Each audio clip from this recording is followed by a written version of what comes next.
Hey there, tonight we're diving into the quirky origins of New Year's resolutions. Not the fairy tale version, you know, but the surprising truth that this January tradition started with the Babylonians over 4,000 years ago. If these stories help you unwind, I'd love a quick like or subscribe, but only if they're genuinely working for you. I'm curious where in the world you're listening from, so drop your location and local time in the comments. It's amazing seeing our little community span the globe through these historical tales. Now get comfortable, perhaps dim the lights, or find that perfect pillow position, and let's ease into tonight's journey together. If you think your New Year's resolution to hit the gym is serious, let's rewind to the Babylonians, who were promising their guards to pay off debts and return borrowed farm equipment, or else risk a bad harvest. Talk about raising the stakes. We're diving deep into the ancient roots of New Year's resolutions, a tradition that somehow survived despite being the historical equivalent of a risky handshake deal with divine powers. Around 4,000 years ago, the Babylonians kicked things off with a bang, literally, with their 12-day New Year celebration called a kiddu. Now that's a party, folks.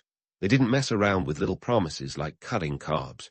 Instead, they vowed to their guards to pay debts and return borrowed items, all in hopes of securing a bountiful harvest and favor from the gods. No pressure. Just your standard, please don't ruin my entire year, plea to deities. If they had access to Fitbits, their resolutions might have included 10,000 steps to the nearest ziggurat, because getting to those temple tops was no walk in the park. Fast forward to around 46 B.C., when Julius Caesar decided to overhaul the Roman calendar. Enter Janus, the two-faced god of beginnings and transitions, who could look both forward and backward at the same time, probably a useful skill for a New Year's Eve hangover. Janus was the original patron saint of resolutions, the guy you'd want in your corner if you were trying to balance past regrets with future ambitions. Romans would offer sacrifices and make promises of good conduct for the coming year. You know, the usual, I'll be a better person spiel, which probably sounded like a New Year's version of a court oath. But let's not get too gooey-eyed about the past. While the Romans were busy making promises to Janus, they were also fond of a bit of political maneuvering. New Year's resolutions were just as much about public declarations as they were personal commitments. In a society where reputation was everything, a well-stated resolution could be the ancient equivalent of a well-curated Instagram profile, public persona management at its finest. And yet, despite the sometimes dubious sincerity behind these promises, the tradition stuck around. It's not hard to see why. Making resolutions is an act of hope and ambition, a declaration that the future can be better than the past. Even if, in reality, the Babylonians were just hoping their neighbors didn't forget that plow they borrowed, and the Romans were trying to dodge political scandal with a vow of good conduct. So, as you ponder your own resolutions, remember that this tradition has been around longer than your favorite reality TV show. It's a curious mix of human aspiration and divine negotiation, a dance as old as civilization itself.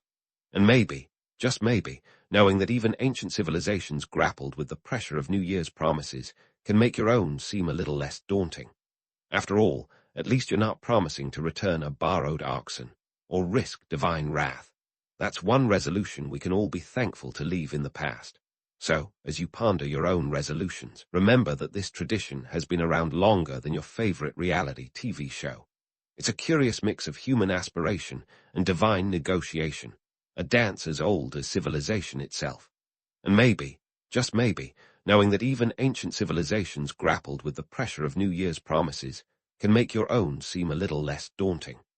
After all, at least you're not promising to return a borrowed oxen or risk divine wrath. That's one resolution we can all be thankful to leave in the past.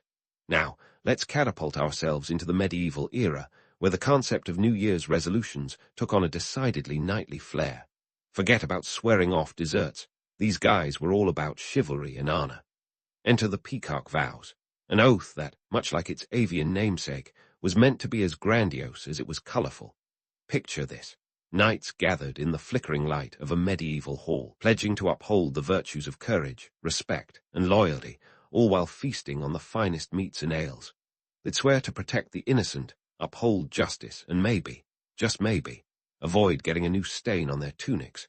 But let's not get too swept away by the romance of it all. While the idea of a noble knight is appealing, the reality was often more mud-caked than mythic. The average knight's life was more Game of Thrones than Camelot, with peasants revolting, lords scheming, and the ever-present threat of a nasty jousting accident. In the grand tapestry of medieval life, keeping a peacock vow was as tricky as navigating a modern-day airport security line with a full water bottle. So, why the peacock? Aside from the bird's undeniable flair, it symbolized immortality and resurrection in Christian iconography, a fitting mascot for knights who were likely praying they'd make it through the next battle alive. And speaking of survival, it's worth noting that while knights were busy making lofty promises, the everyday medieval Joe was more concerned with resolutions like "Don't die of the plague," or "Harvest enough to survive the winter." Let's put things in perspective. While you're sweating over your decision to join a gym, medieval folks were just hoping for a decent harvest to avoid starvation. Choose your battles, right? But it wasn't all doom and gloom. These peacock vows also served as a form of medieval PR. Knights needed to maintain their reputations, much like today's influencers need to keep their follower counts up. A well-publicized vow could boost a knight's standing, especially if he managed to survive long enough to make good on his promises. As for the religious angle, the Middle Ages were a veritable stew of faith and superstition. The church had its fingers in all the pies, pushing resolutions that were as much about piety as they were public perception. Confessions and penance were all the rage, with clergymen encouraging the faithful to make amends for past sins and resolve to live better lives. It was like a medieval detox, sans the juice cleanse, but with plenty of incense. But let's not kid ourselves. While the church preached self-improvement, the average medieval peasant was more concerned with keeping their head attached to their shoulders than worrying about moral fiber. The harsh reality was that survival often trumped any sacred vow. After all, it's hard to focus on spiritual enlightenment when you're knee-deep in muck, and your biggest concern is not catching a nasty case of dysentery. Nevertheless, the tradition of making resolutions persisted, a testament to the human spirit's enduring hope for betterment. Even in the face of overwhelming odds, people clung to the idea that tomorrow could be brighter, that they could be better. It's a sentiment that echoes down through the ages, resonating with each failed diet and missed workout class. Because let's face it, making resolutions is as much about the journey as it is the destination, whether you're a medieval knight or a modern procrastinator. In the end, the medieval interpretation of resolutions is a fascinating blend of aspiration, religious devotion, and the very real struggle to simply make it to next year. It's a reminder that while times may change, the basic human desire to improve remains constant. And as we prepare to dive into the next chapter of this historical odyssey, let's keep in mind that whether you're vowing to eat more kale or just trying to dodge the next pandemic, you're part of a long tradition of hopeful, often futile, resolve. So stay tuned, because the next stop on our time-traveling tour is the Renaissance, where things are about to get a whole lot more enlightened. As we leave behind the medieval knights and their feathered friends, it's time to march into the 17th century, where New Year's resolutions took a puritanical turn. And trust me, it's a twist that makes medieval peacock vows look like a Vegas bachelor party. Welcome to the world of the Puritans, where resolutions were less about self-improvement and more about survival, of the soul, that is. The Puritans, with their buckled shoes and penchant for sobriety, weren't exactly the poster children for a good time, but they were deeply invested in the idea of personal resolutions. Only catch, their resolutions weren't about shedding a few pounds or finally reading that book gathering dust on the nightstand. Nope. For the Puritans, was all about avoiding sin and ensuring a spot in heaven, kind of spiritual insurance policy. The stakes were high, folks, and there was no cheat day. Now, let's set the scene. It's the 1600s in England, and the Puritans are busy clashing with the established Church of England. They wanted to purify the church, hence the name, by eliminating any practices not explicitly rooted in the Bible. This zeal for purity extended to personal life, too. Enter the New Year's resolution, Puritan style, a moral checklist to keep your soul in check. Think of it as a spiritual audit, sans the spreadsheets, but with a healthy dose of paranoia. In the Puritan worldview, The new year was a time not just for reflection, but for rigorous self-examination. They believed that by examining their lives closely, they could identify areas of sin and pledge to do better in the coming year. It was like a post-holiday detox, only instead of cutting carbs, you were cutting sins.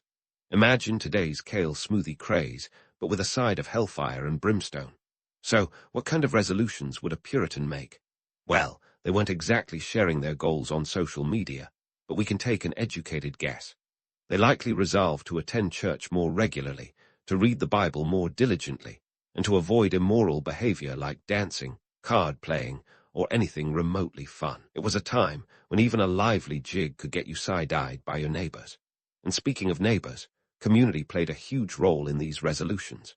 In Puritan society, everyone was watching everyone else. Your sins weren't just your own, they were a stain on the whole community. This communal pressure added an extra layer of intensity to their resolutions. Imagine if your New Year's resolution involved the entire town scrutinizing your every move, ready to call you out for that extra piece of cake. But let's not get too carried away with the puritanical gloom. While their resolutions might seem severe by today's standards, they were rooted in a sincere desire for self-improvement and spiritual growth. In a world where life was short and often brutal, thanks to a delightful cocktail of diseases, high infant mortality rates, and the occasional witch trial, resolutions offered a glimmer of hope for a better future, even if it was in the next life. Fast forward to today, and you'll find that while the fire and brimstone urgency has cooled, some things never change. Modern resolutions often echo the puritanical focus on self-improvement, though we've traded avoiding sin for avoiding sugar. And let's be honest, the idea of a moral checklist has been replaced by a more secular kind of guilt. The kind that kicks in when you realize you haven't been to the gym since last January. Speaking of gyms, can you imagine a Puritan at a modern-day fitness center?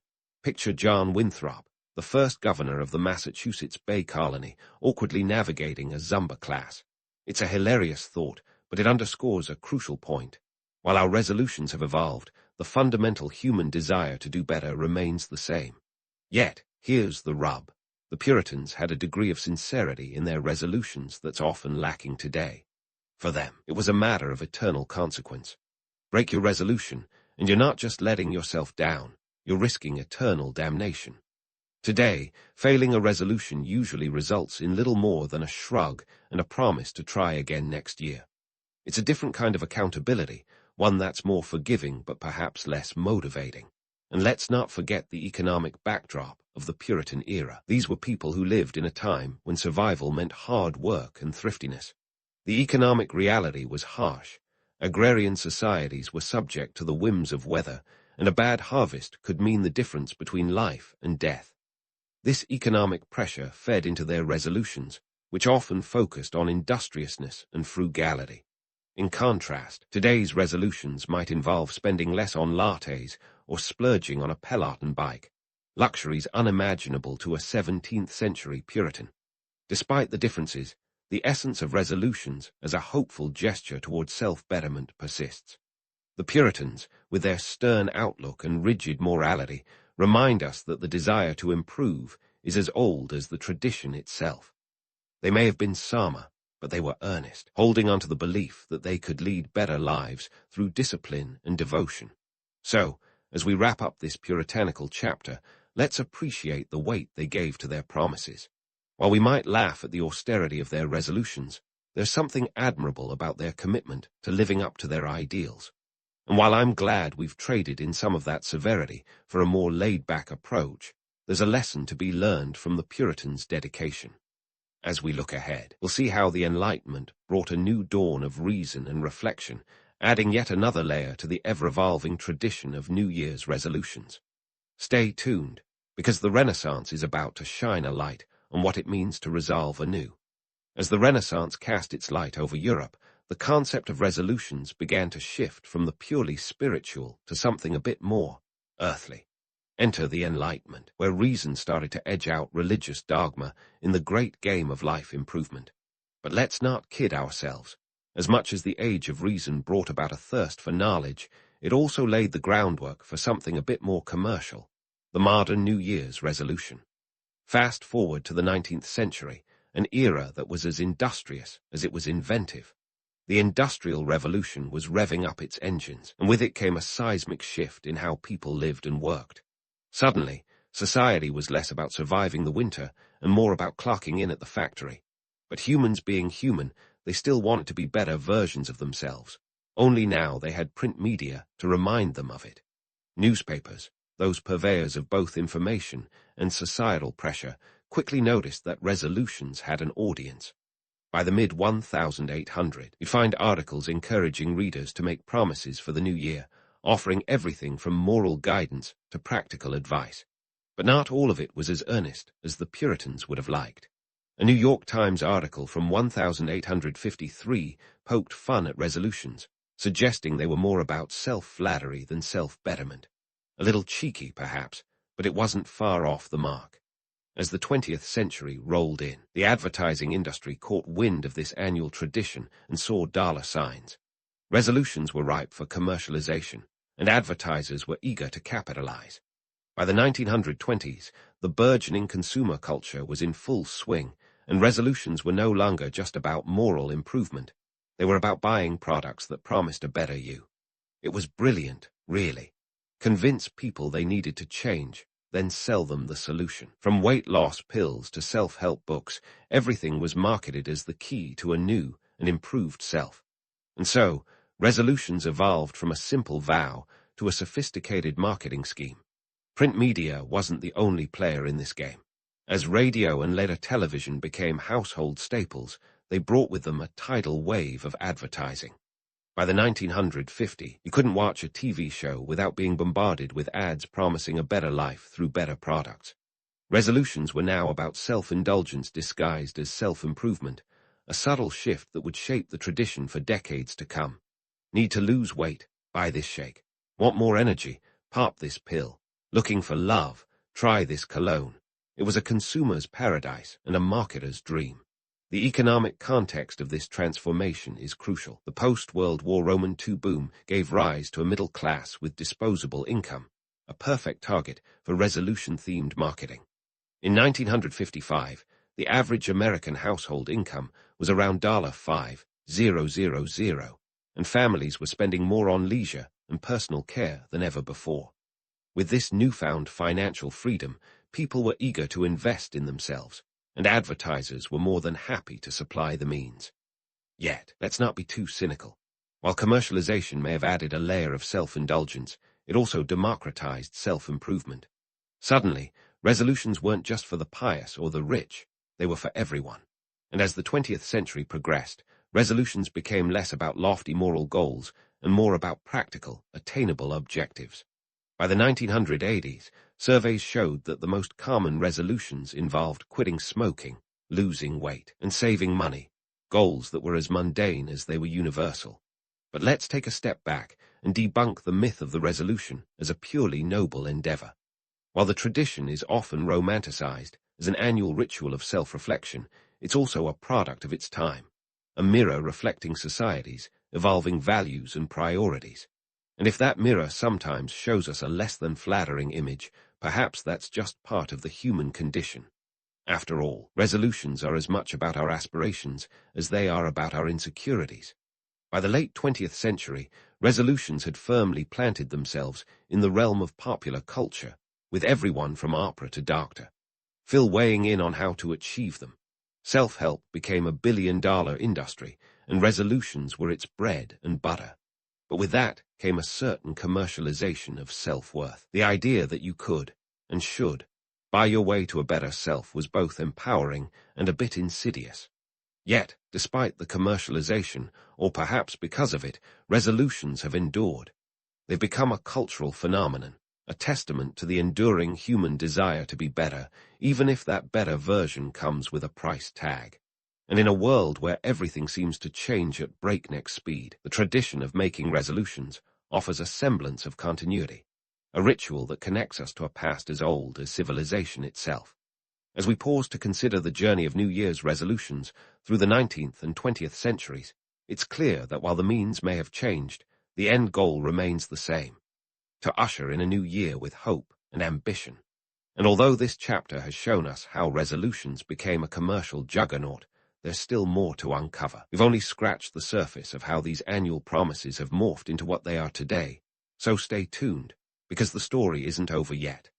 As we stand on the brink of the 21st century, it's clear that New Year's resolutions have undergone a metamorphosis that even Darwin would find fascinating. Gone are the days when resolutions were whispered in the quiet of a candlelit room or jotted down in a diary that never saw the light of day. Instead, enter social media, a modern-day town crier, where resolutions are announced with hashtags and Instagram-worthy graphics. The pressure to declare your intentions publicly is as real as the fear of that dreaded, seen notification with no response. Welcome to the digital age, where the act of resolution-making has been turbocharged by technology. If the Puritans had their moral checklists and the Victorians their self-help fads, we've got smartphone apps tracking every calorie, step, and snooze cycle. It's accountability on steroids, folks. But here's the kicker. While technology amplifies our efforts, it also magnifies our failures. Miss a day of your resolution, and chances are someone somewhere is ready to remind you of it, thanks to that lovely little algorithm knowing you better than your own mother. Let's talk numbers. In 2023, a whopping 80% of New Year's resolutions were abandoned by February. That's a dropout rate that would make even the most lenient university raise an eyebrow. But why? Well, psychologist John Norcross, who has studied resolutions for decades, points out that unrealistic goals and lack of commitment are major culprits. And let's not forget the economic pressures that subtly shape our resolutions. With student loans averaging $37,000 and a housing market more volatile than a soap opera romance, financial resolutions like save more money often clash with the harsh reality of modern economics. Social media platforms, while providing a stage for accountability, also add a layer of comparison that can be downright toxic.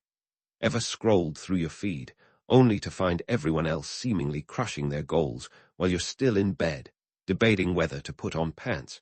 It's the modern-day equivalent of keeping up with the Joneses, only now the Joneses are thousands of polished influencers and their sponsored lifestyles. Picture this. Your neighbor's perfectly curated resolution journey is just a click away, complete with daily updates that make you question if you've been doing life all wrong. But let's not throw the digital baby out with the bathwater. Technology has democratized access to self-improvement resources, from free workout tutorials on YouTube to apps like Headspace offering meditation guidance. The tools to achieve your resolutions are more accessible than ever. It's like having a personal coach in your pocket, minus the hefty price tag. In 2020, the global wellness app market was valued at over $4 billion, a figure that underscores our collective thirst for self-betterment, albeit one that's often quenched by swiping a credit card. Economically, the resolution frenzy is a boon for several industries. Gyms see a 12% spike in memberships every January, only for attendance to drop by March, a cycle as predictable as the tides. Meanwhile, the self-help industry is valued at around $11 billion, proving that our desire for improvement is as insatiable as ever, even if it sometimes feels like we're throwing money at problems rather than solving them. Yet for all the modern trappings, the essence of resolutions remains unchanged. At their core, they are a reflection of our enduring hope to be better, do better, live better. Whether we're pledging to run a marathon or simply be kinder to ourselves, resolutions are the mirror we hold up to our aspirations, even if the reflection is sometimes more funhouse than flattering. And here's the rub. While technology and commercialization have reshaped the resolution landscape, they haven't altered the fundamental human drive to seek improvement. Strip away the hashtags and marketing jargon, and you'll find that we're not so different from the Babylonians making promises to their gods or the Puritans checking their moral compasses. We're still just trying to navigate the chaos of life with a bit more grace and a touch less chaos. So, as we wrap up this historical journey through the kaleidoscope of resolutions, what lessons can we draw? Perhaps it's the realization that resolutions are as much about the journey as the destination. They represent an age-old dance between aspiration and reality, a testament to the human spirit's resilience and its penchant for self-deception. We may stumble, falter, and fail, but come January, we'll be back at it, resolute, hopeful, and just a tad wiser. In the grand tapestry of history, resolutions remind us of our shared humanity. They are the promises we make to ourselves, whispered into the void of the future, hoping for a reply. And while the methods may have evolved, the message remains timeless. The belief that, despite the odds, we can be better. It's a sentiment that has echoed through millennia, from the dusty ziggurats of Babylon to the glowing screens of today. And perhaps, in this eternal quest for self-improvement, we've found the one resolution worth keeping, to keep trying. In the 15th century, Constantinople wasn't just a city. It was the grand stage where empires threw their weight around like heavyweight boxers in a global ring. This place was the medieval world's equivalent of Times Square, glittering, bustling, and oh so important. With around 400,000 people crammed behind its intimidating double walls, it was as if someone had taken Manhattan and wrapped it in a medieval fortress. And let's not forget its strategic location, a gleaming jewel sitting at the crossroads of Europe and Asia, gazing down on the Bosporus Strait, a waterway so crucial that controlling it was like having the keys to the kingdom. Now, you might think Constantinople was all about opulence and invincibility, but hold your horses. Sure, it had Byzantine bling, mosaics that sparkled brighter than a pop star's red carpet ensemble, and cathedrals that could make even the most seasoned traveler gasp. But behind the shimmering facade, this city was a complex beast, full of political chess games and not-so-invincible defenses. Those legendary walls, for instance, weren't just for show. They had withstood sieges that would make any modern warfare strategist break out in a cold sweat. But here's the kicker.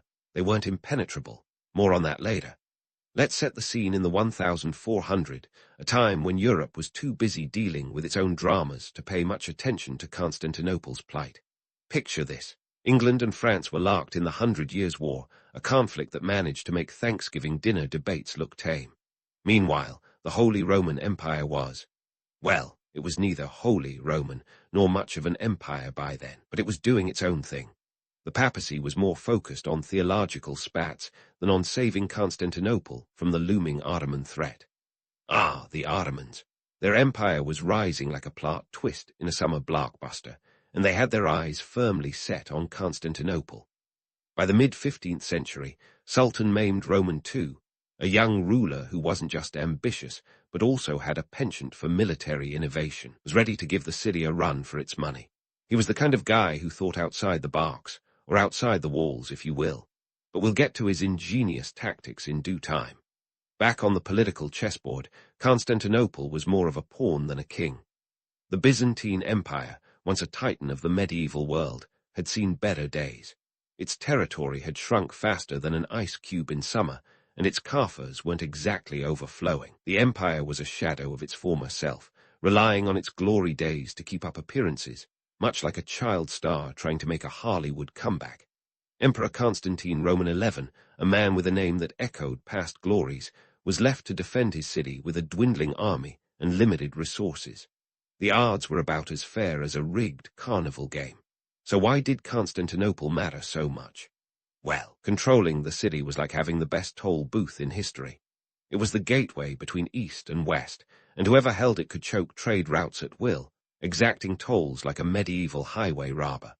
Not to mention, it was a cultural melting pot, where ideas, goods, and people mingled and clashed in equal measure. It was here that the ancient and the modern worlds met, often with fireworks and fanfare. Despite the myths of its invincibility, the city's defenses were a testament to both human ingenuity and the harsh realities of medieval warfare. Those famed Theodosian walls were a marvel, triple-layered with a moat. They were a medieval engineer's dream.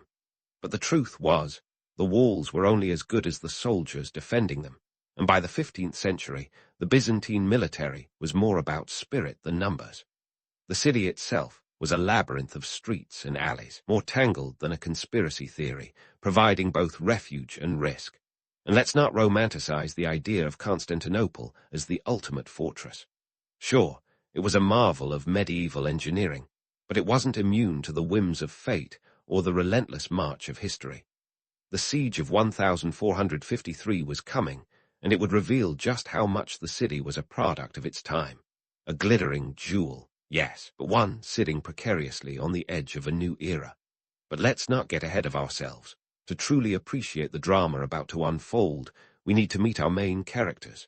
First up, Sultan Maimed Roman II, a young man with a name that sounds like he should be headlining a fantasy series. At just 21 years old, Maimed was ruling an empire that was growing faster than a teenager on a growth spurt. They didn't call him the Conqueror just because it sounded cool.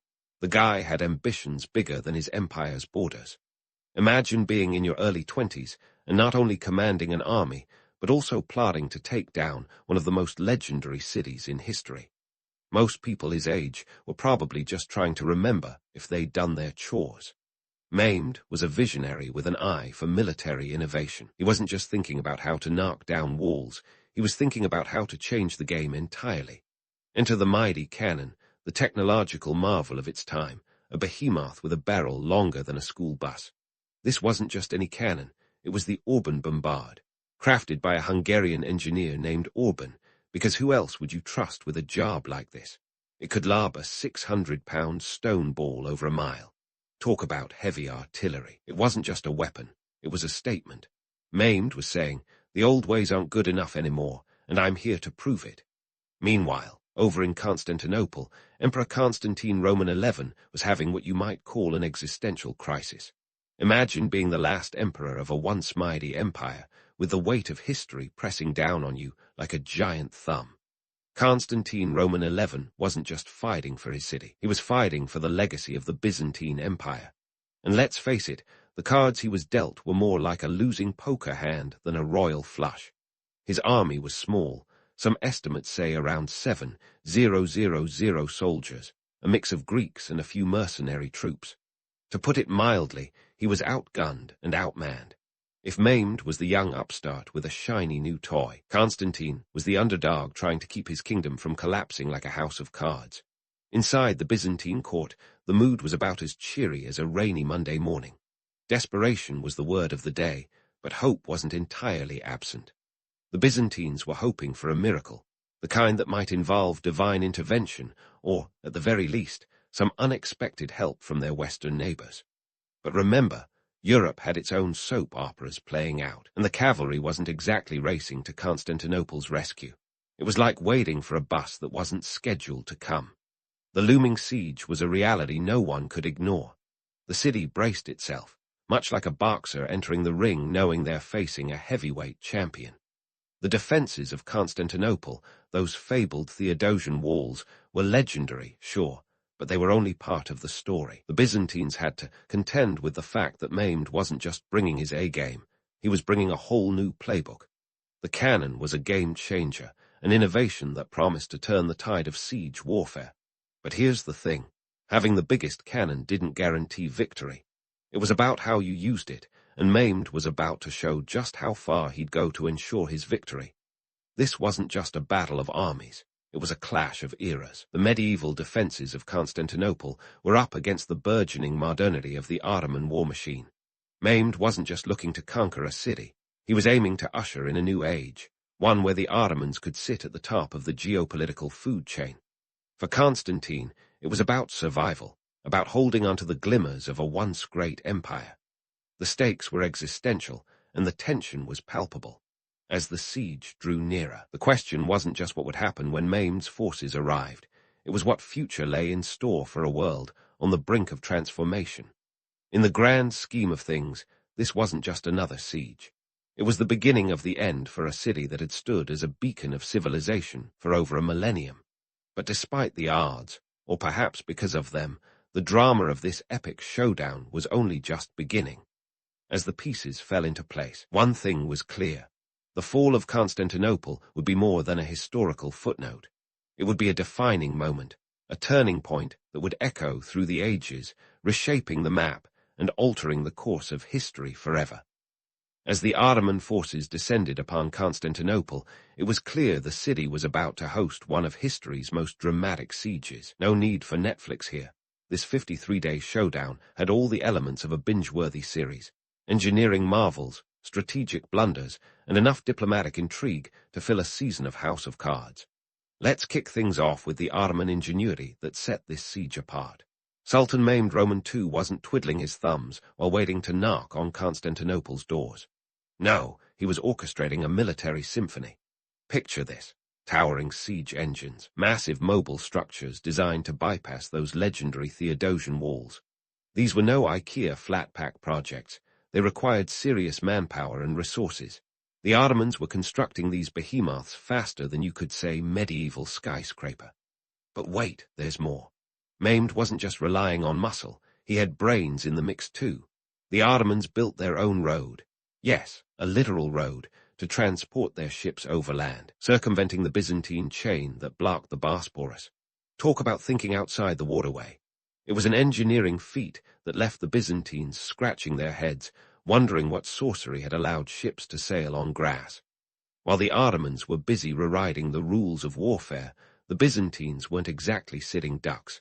They had their own bag of tricks, starting with the infamous Greek fire. Think of it as medieval napalm, a mysterious concoction that stuck to anything and burned with a vengeance. The defenders used it to great effect, sending Ottoman ships to a fiery demise. It was like a fiery middle finger to Mehmed's naval ambitions. But the real defensive jewel in Byzantium's crown was its Theodosian walls. These weren't just any walls. They were the medieval equivalent of a nuclear deterrent. Triple-layered, with a moat that made intruders think twice. These fortifications had withstood countless sieges. Yet Mehmed was undeterred. His cannons, especially the monstrous Orban bombard, were designed to reduce these defenses to rubble. He was banking on brute force and a little bit of gunpowder magic to do what centuries of invaders couldn't. The siege wasn't just a physical battle. It was a war of attrition and psychology. Inside Constantinople, Emperor Constantine Roman XI was rallying his troops, a ragtag mix of around 7,000 defenders, including mercenaries and civilians pressed into service. The morale was shaky, a cocktail of desperation and defiance. They were up against an Ottoman force numbering anywhere from 60,000 to 80,000, a David and Goliath scenario if ever there was one. Meanwhile, diplomacy was playing its own wicked game. Constantine Roman XI was reaching out to Western Europe like a beleaguered networker at a failing startup, hoping for a cash injection, or in this case, military aid. But Europe was too busy squabbling over its own issues, treating Constantinople's pleas like spam emails. The Pope sent a token gesture of support, a few ships and soldiers, but it was more of a nod to formality than any real commitment. The Byzantines were left to fend for themselves, relying on the loyalty of their people and the strength of their walls. Back in the Ottoman camp, Mehmed's forces were gearing up for a full frontal assault. His strategy was as relentless as a caffeinated marathoner. Daily bombardments turned Constantinople's nights into a symphony of explosions. The Ottomans were pounding the city like a baker kneading dough, hoping to find a weak spot. And while they were at it, Mehmed's forces were digging tunnels, trying to burrow under the walls like industrious moles. The Byzantines, however, weren't falling for it. They counter-tunneled, leading to underground skirmishes that would make any action movie jealous. As the siege dragged on, both sides were feeling the pinch. Food shortages were gnawing at morale within Constantinople. The once bustling markets were now silent, with rationing becoming the new norm. The citizens were living on a diet that would make even the most dedicated intermittent faster shudder. Outside, the Ottoman camp wasn't exactly a luxury resort either. Disease and supply issues were taking their toll, and Mehmed's patience was wearing thin. He needed a breakthrough, something to tip the scales in his favor. Amidst the chaos, there was a fair share of backstabbing and intrigue. Some Byzantines were whispering about opening the gates, anything to end the siege. Mehmed, ever the astute politician, was leveraging these rumblings, offering deals like a medieval Monty Hall. But Constantine Roman XI was holding firm, rejecting any notion of surrender. He was determined to go down swinging if need be, and let's not forget the naval blockades. The Golden Horn, Constantinople's natural harbor, was a crucial lifeline. The Ottomans knew this and threw everything they had at it. It was a maritime chess game, with ships maneuvering for advantage and the Byzantines deploying fire ships to keep the Ottomans at bay. Picture a maritime version of bumper cars, but with explosive stakes. Despite their best efforts, the Byzantines were slowly losing ground, their naval defenses buckling under the Ottoman onslaught. Throughout all this, one couldn't help but marvel at the tenacity of both sides. The Ottomans were like a force of nature, relentless in their pursuit, while the Byzantines were the definition of resilience, defending their city with a fervor that defied the odds.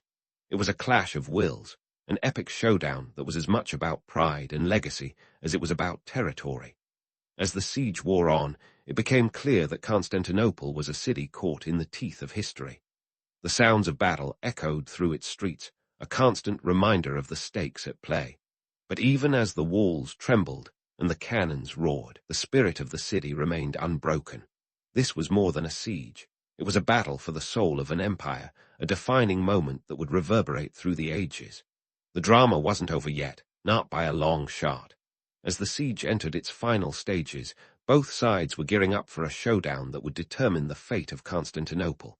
The city was on the brink, teetering between the old world and the new, its future hanging in the balance. The end game was approaching, and with it, the culmination of a struggle that had captivated the world. Stay tuned, because the fall of Constantinople was about to reach its dramatic conclusion, reshaping the map and altering the course of history forever. And so, as the final act loomed over Constantinople like a storm cloud ready to unleash its wrath, the city was a cauldron of tension and desperation. Inside, Emperor Constantine Roman XI was rallying his beleaguered defenders for what everyone sensed would be the last stand. Imagine the scene. A city that's been the crown jewel of empires for over a millennium, now trembling under the relentless pounding of Maimed cannons. The walls that had been the city's pride were now its Achilles' heel, crumbling under the weight of modern warfare. The Ottomans were poised for the final assault like marathon runners at the starting line, nerves and adrenaline firing in equal measure.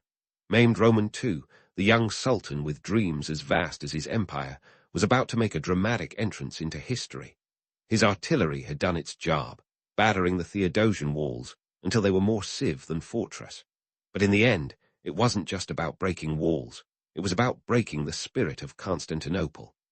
Now, let's talk about the legendary last charge of Emperor Constantine Roman XI. The romantic tales paint him as a hero clad in shining armor, leading his troops in a gallant charge against the invaders.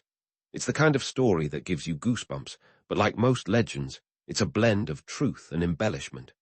The reality: Constantine likely met his end fighting in the streets amidst chaos and bloodshed, a symbol of defiance until his last breath. He was, after all, the last Byzantine emperor, a title that carried the weight of history on his shoulders. As dawn broke on May 29, 1453, the final wave of Ottoman troops surged forward like a tide that couldn't be turned back. With the walls breached and the city's defenses stretched thinner than a bargain basement bedsheet, the Ottomans flooded into Constantinople. Picture the scene. Noise, chaos, and confusion as soldiers clashed in narrow streets and the air filled with the acrid smell of smoke and blood. Inside the city, the mood was a kaleidoscope of fear and fury. Citizens scrambled to find refuge, while defenders fought with the desperation of men who knew there was no retreat. It was a scene of utter pandemonium, with the Ottomans pushing forward, inch by bloody inch. The famed Hagia Sophia, once a symbol of Byzantine splendor, became a sanctuary for terrified civilians seeking divine intervention, or at least a temporary reprieve from the horrors outside. As the Ottoman forces tightened their grip on Constantinople, Maimed was not merely orchestrating a military victory. He was reshaping the geopolitical landscape. His entry into the city was a statement, a declaration that the old world order was crumbling along with the city's defenses. The Sultan walked into his new capital not just as a conqueror, but as an architect of a new era. Constantinople's fall wasn't just a military defeat, it was an economic and cultural earthquake. The city's strategic position had made it a hub of trade and culture, a place where East met West in a whirlwind of commerce and ideas. Now, with the Ottomans in control, the balance of power shifted dramatically. The Byzantine Empire, which had once stood as a bastion of Christian civilization, breathed its last, its territories absorbed into the ever-expanding Ottoman realm. But let's not get too swept away by the romantic notion of Maimed's triumph. The aftermath of the conquest was anything but a tidy conclusion.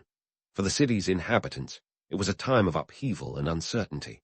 Many were enslaved or killed, while others faced the grim reality of life under new rulers.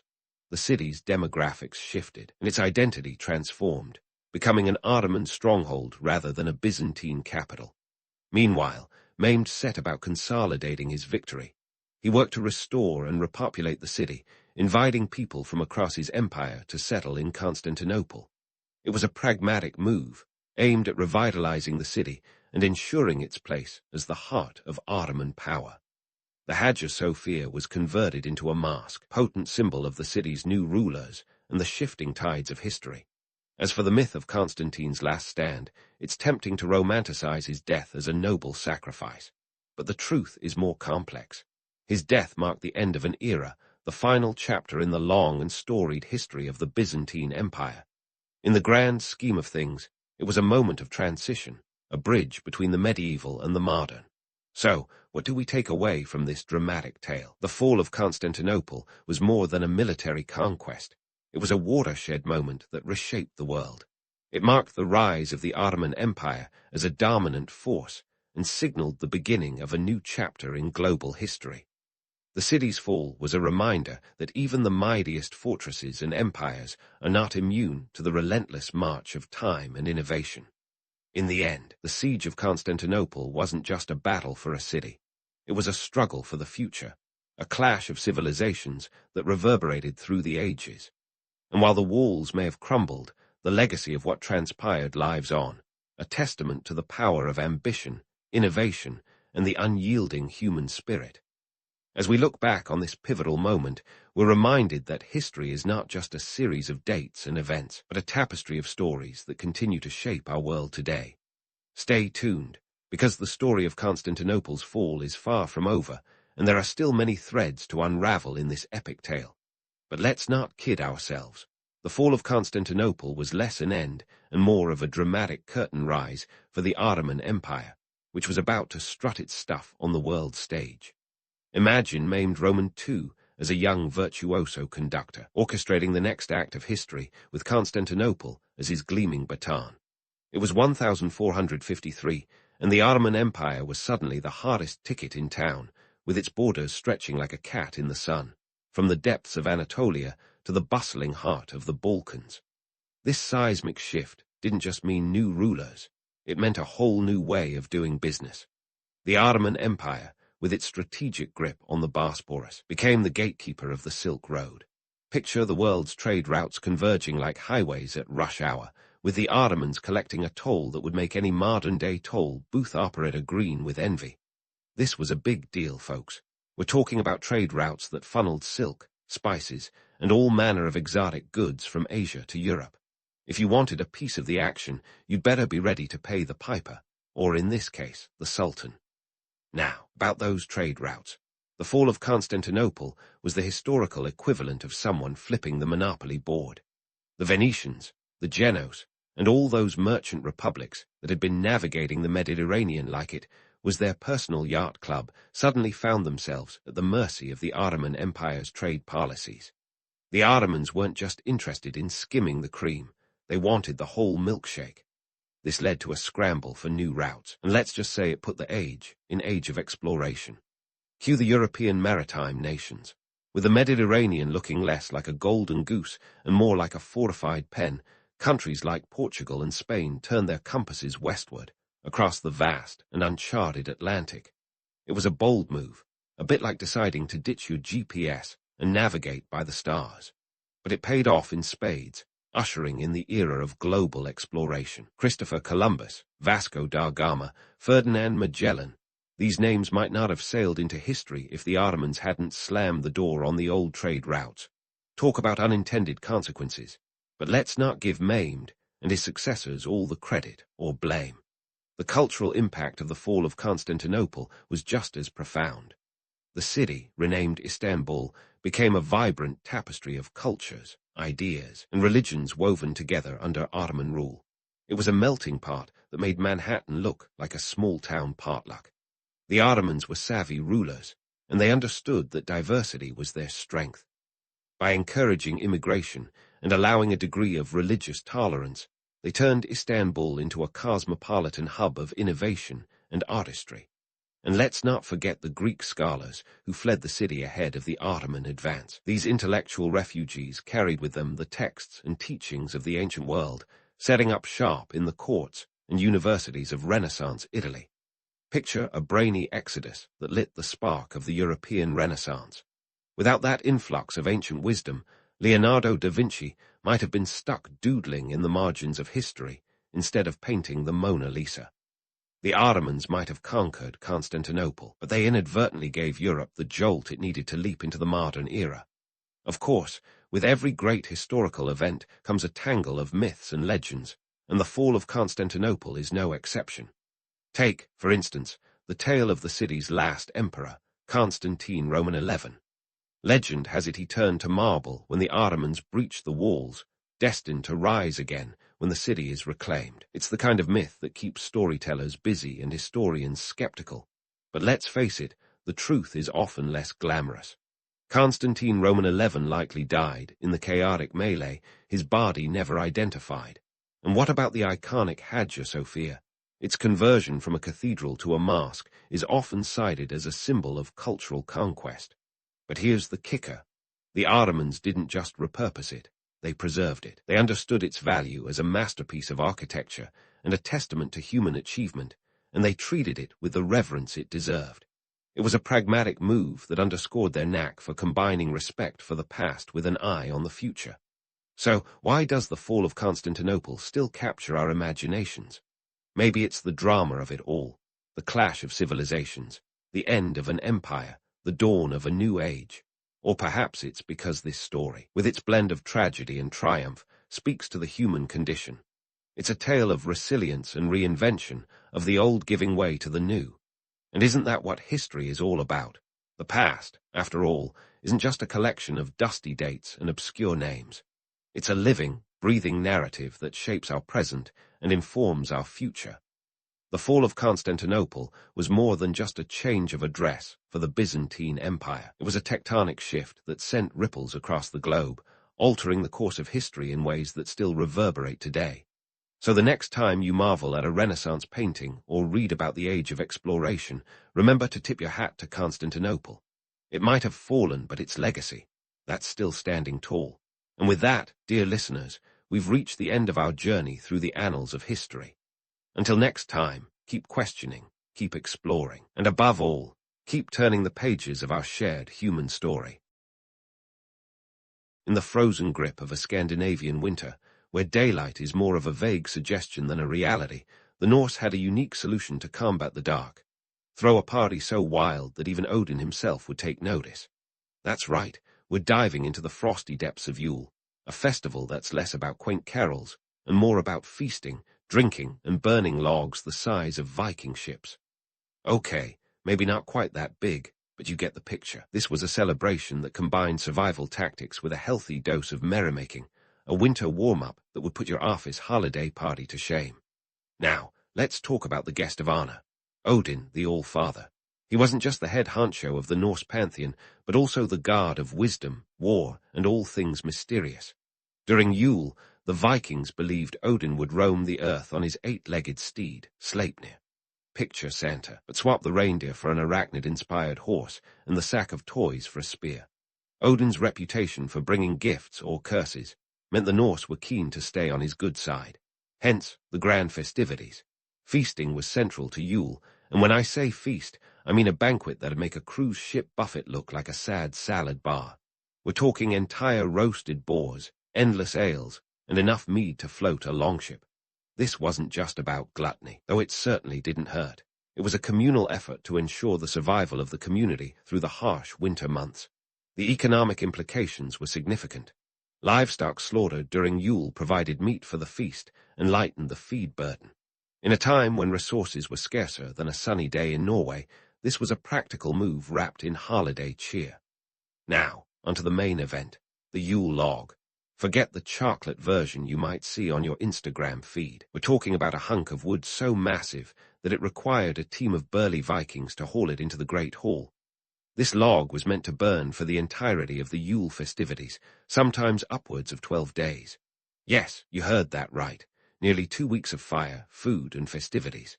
The burning of the Yule log symbolized warmth, light, and the promise of longer days. It was also a test of endurance, both for the log and the partiers. Imagine trying to keep a fire going that long without modern conveniences. No matches or lighters, just good old-fashioned flint and determination. The logistics of procuring and transporting such a log were no small feat. You'd need a team of oxen or a group of determined Vikings, whichever was more readily available. In an era without forklifts, this was the equivalent of hauling a small herd of reindeer into your living room and setting them ablaze. But this was about more than just spectacle. It was about community, resilience, and hope in the face of winter's chill. The practical side of things didn't stop there. These celebrations also had political and social dimensions. Yule was an opportunity for leaders to display their wealth and generosity, securing loyalty and demonstrating their fitness to rule. It was a time for alliances to be forged over a tankard of mead, and for grievances to be settled, or forgotten, in the haze of celebration. Hosting a successful Yule could elevate one's status and strengthen community ties, which was as valuable as any treasure hoard. But let's not get too misty-eyed about Yule. For all its charm, the festival wasn't just a hallmark moment with Viking helmets. The reality was often as harsh as the winter itself. Those grand feasts, they could easily run out of provisions, leaving bellies as empty as the promises of spring. The endless revelry. It sometimes led to disputes that weren't always settled amicably, especially when fueled by copious amounts of alcohol. And let's face it, keeping a fire burning for 12 days straight was a risky business in wooden halls more flammable than a tinderbox. Yet, despite these challenges, or perhaps because of them, Yule has endured in various forms. The Vikings understood that a good party could ward off the darkness, a sentiment that resonates even today. So, next time you light a Yule log or raise a glass of something festive, remember those Norsemen of old. Their celebration was a testament to the power of community, the necessity of hope, and the simple joy of gathering together to outlast the winter's chill. And who knows, maybe Odin is still watching, smiling at our attempts to keep the spirit of Yule alive. After all, a good winter party never goes out of style. Speaking of good parties, let's swap the icy fjords of Scandinavia for the bustling streets of ancient Rome, where the winter extravaganza of Saturnalia was about to kick off. Forget Yule's 12-day flame marathon. Saturnalia was a week-long festival that made even the most chaotic Black Friday look like a day at the spa.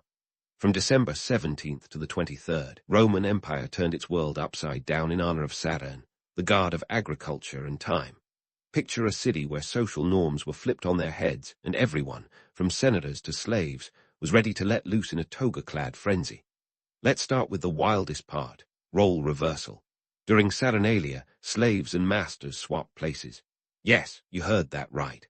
The social hierarchy did a complete 180, which probably gave some Romans whiplash. Masters served meals to their slaves, who were granted temporary freedom to speak their minds, often with a goblet of wine in hand. This wasn't just a quirky tradition, it was a social safety valve. By allowing this role reversal, the Roman elite placated the masses, offering them a taste of freedom without actually dismantling the power structure. It was like letting your boss serve you coffee for a day, satisfying but ultimately fleeting. Now, about those banquets. If you think your Thanksgiving dinner is extravagant, the Romans would raise an eyebrow, or perhaps a goblet, at your lack of ambition.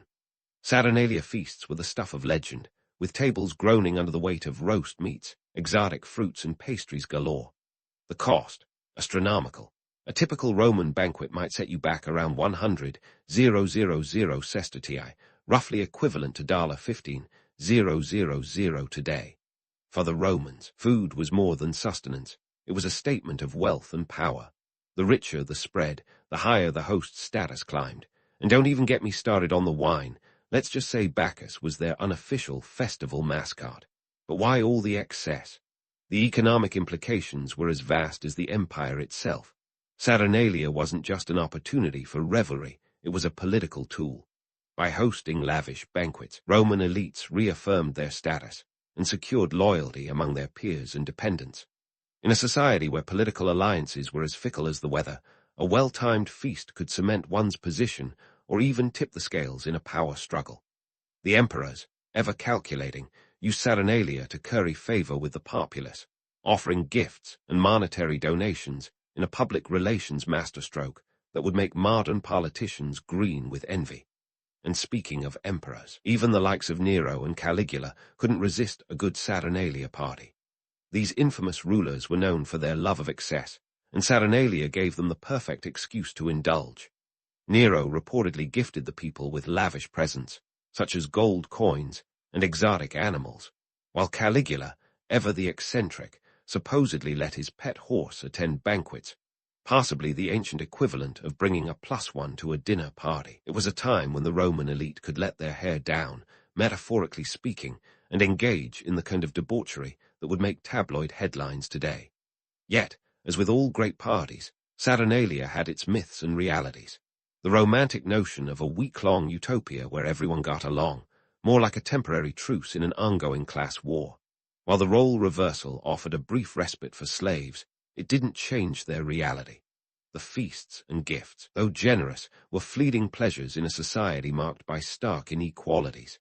Saturnalia was a pressure release, a way to placate the masses without altering the status quo. It was a clever illusion, a temporary escape from reality, wrapped in the guise of merriment and goodwill. And let's not overlook the logistics. Pulling off a week-long festival required serious planning. Roads were cleared, markets were bustling with activity, and public spaces transformed into arenas for games and performances. The financial strain on the city was immense, but the economic boost from increased trade and spending was a boon. Merchants and businesses flourished, as Romans flocked to buy gifts and partake in the festivities. Saturnalia was a complex dance of economics and politics, a testament to the Roman ability to turn any event into both a spectacle and a strategic move. In the end, Saturnalia was more than just a party. It was a reflection of Roman society itself, a world of opulence and stark contrasts, where power and politics intertwined with pleasure and play. It was a celebration that captured the imagination, yet beneath the surface lay the realities of an empire built on hierarchy and control. So, as the Romans tossed their togas aside and raised their cups to Saturn, they did so with a knowing nod to the complexities of their world, where even a festival could be a stage for political theater. And as we look back on Saturnalia, it's a reminder that behind every great celebration lies a story of human ambition, resilience, and the eternal quest for power and pleasure.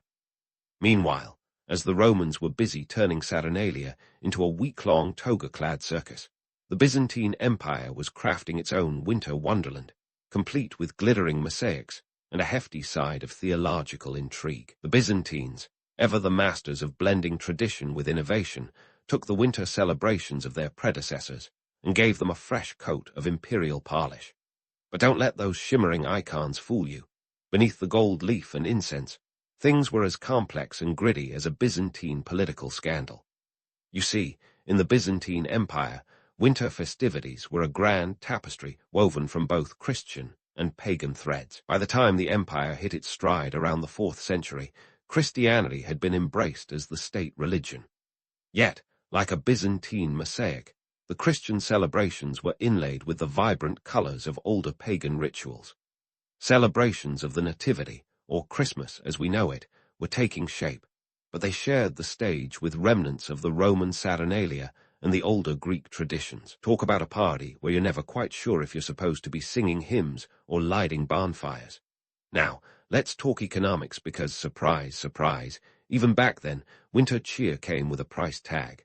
The Byzantines loved their gift-giving, but it wasn't just about spreading joy.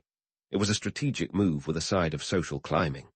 Wealthy patrons would dole out gifts to their clients, relatives, and even servants, reinforcing social hierarchies in the process. This wasn't just a friendly neighborhood gift exchange.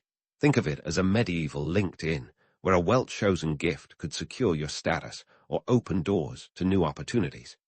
In a society where connections mattered more than a well-penned resume, every bauble and trinket was an investment in future favors. The economic strain of such largesse was real, though.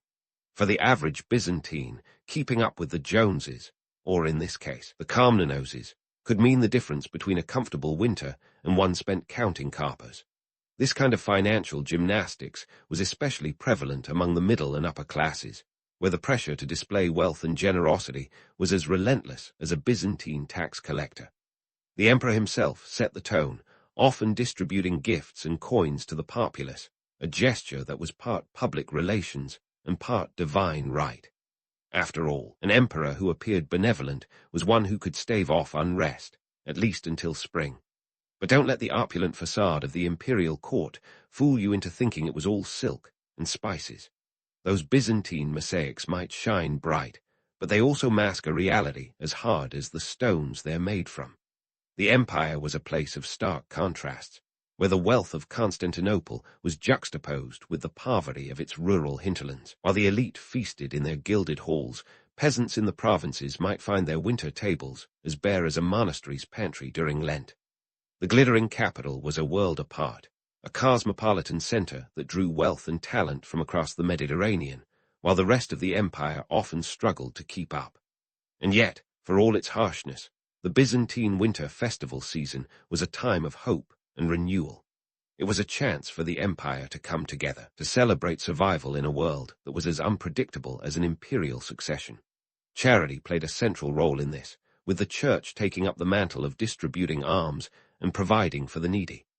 This wasn't just a pious act, it was a necessary one, a way to maintain social order and prevent unrest among the masses.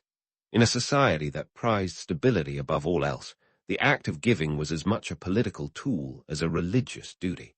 In fact, the church's involvement in these festivities often blurred the lines between sacred and secular. Religious processions wound their way through city streets, while church bells mingled with the sounds of street vendors hawking their winter wares. The emperor himself would participate in these rituals, his presence a powerful reminder of the divine order that underpinned Byzantine rule. It was a carefully choreographed dance, where each step was designed to reinforce the emperor's role as God's chosen ruler on earth. Forget the Marvel cinematic universe. This was the ultimate crossover event, where politics, religion, and tradition collided in a spectacle that could rival any modern blockbuster. Of course, not everything was as it seemed.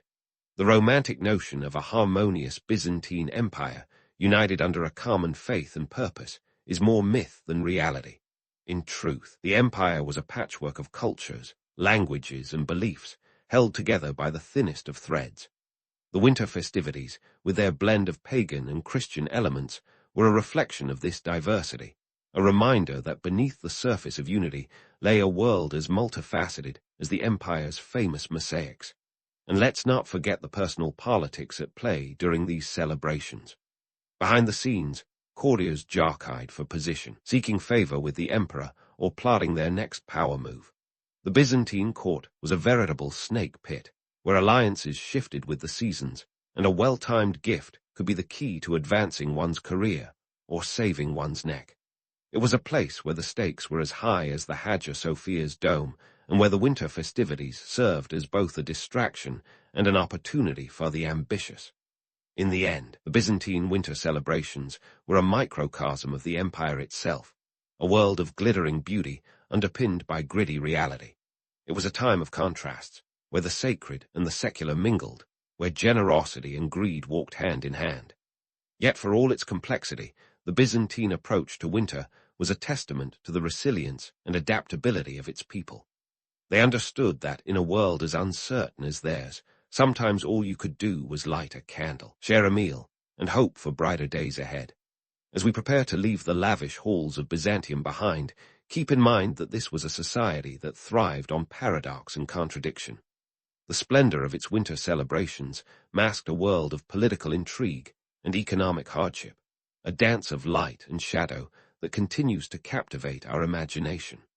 And as we head west to explore the medieval European approach to winter revelry, let's carry with us the lessons of the Byzantines, that in the darkest months, hope and humor can be our greatest allies, and that the stories we tell often reveal more about us than we might realize. So, as we bid the Byzantine mosaics farewell and head west, let's swap the gilded opulence of Constantinople for the more rustic charms of medieval England, where Christmas was less about gold leaf and more about, well, surviving the winter without catching dysentery. The medieval English Christmas was not the jolly Dickensian affair with roasted chestnuts and plum puddings that some might imagine. Nope, this was a time when your holiday cheer might mean not freezing to death or contracting a mysterious ailment from questionable meat pies. Let's start with the centerpiece of medieval Christmas, communal feasting. Sounds idyllic, right? Gather the village, roast an entire boar, and sing carols until dawn. But here's the kicker. While the idea of a communal feast conjures visions of abundance, the reality often involved stretching resources thinner than a pauper's breeches. The average medieval peasant didn't have a pantry stocked like a modern supermarket. Instead, they relied on whatever they could scrounge, hunt, or barter. And if you were lucky enough to be at the manor's table, you might feast on delicacies like pig's head or swan, all washed down with a hearty mug of ale. Ah, ale, the lifeblood of medieval England. Forget water, which was often as clean as the Thames on a bad day. Ale was safer and more nutritious, an essential part of the diet, sometimes even served at breakfast. The brewing of it was a communal affair, overseen by the Lord's brewhouse. And while today's craft beer scene might make it sound artisanal, the medieval version was more about necessity than nuance. The economic twist. Brewing was a significant source of income, with taxes levied on production. This wasn't just a drink, it was a cornerstone of medieval economics. Now onto the wassail, a heart-spiced cider that was every bit as essential to Christmas as a roaring fire. The term wassail itself comes from the Old Norse, vesheil, meaning be well. But here's the secret ingredient: money. Wassailing often involved going door to door, singing songs in exchange for food and drink, a sort of medieval Kickstarter for the hungry. The cost of wassail could be considerable, especially when you factor in the spices, which were more precious than gold. To warm yourself with a mug of wassail was to literally drink your wealth. And speaking of things that grow, let's not forget mistletoe. Today, it's the stuff of holiday romance novels. But in medieval England, mistletoe had a reputation that was more mystical than amorous. This plant was believed to hold magical properties, a remnant of druidic traditions that saw it as a symbol of fertility and protection. It was hung in homes not to instigate awkward holiday kisses, but to ward off evil spirits and ensure a good harvest. The economic context.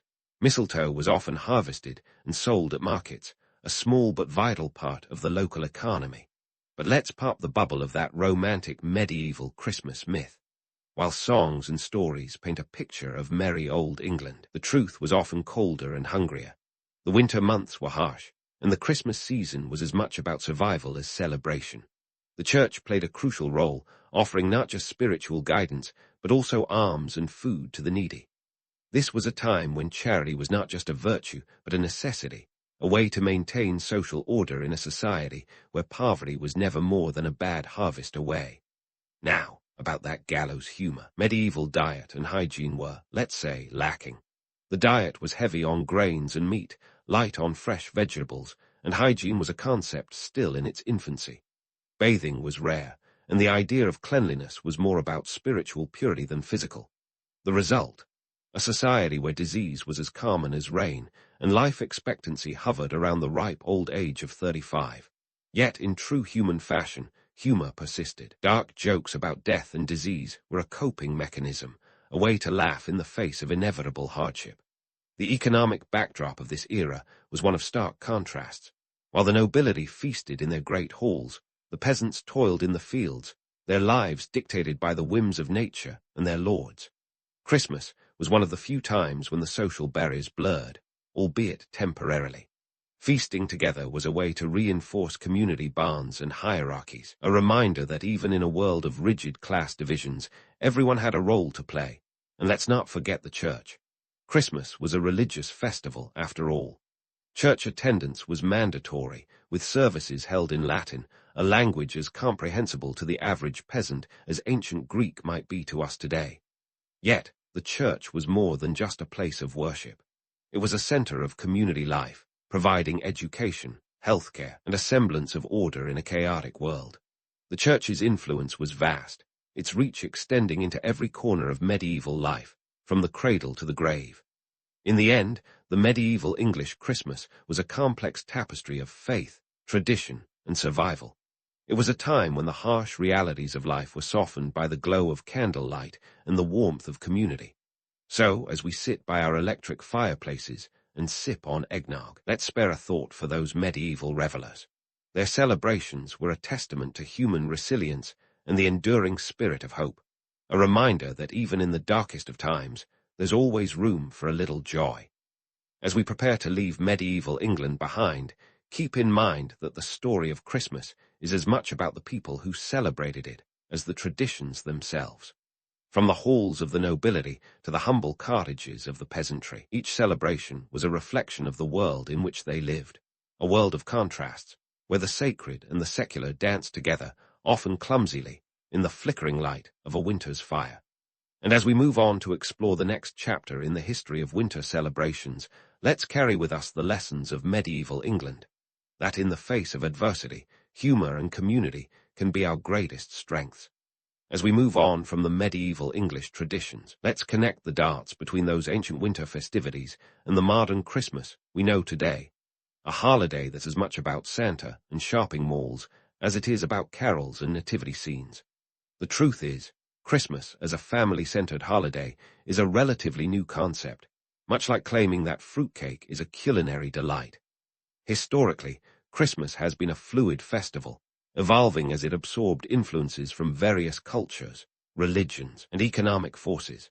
First off, let's tackle the curious case of Christmas trees. Before you start picturing Victorian parlors with glistening evergreens, remember that the practice of bringing greenery indoors dates back to ancient pagan rituals.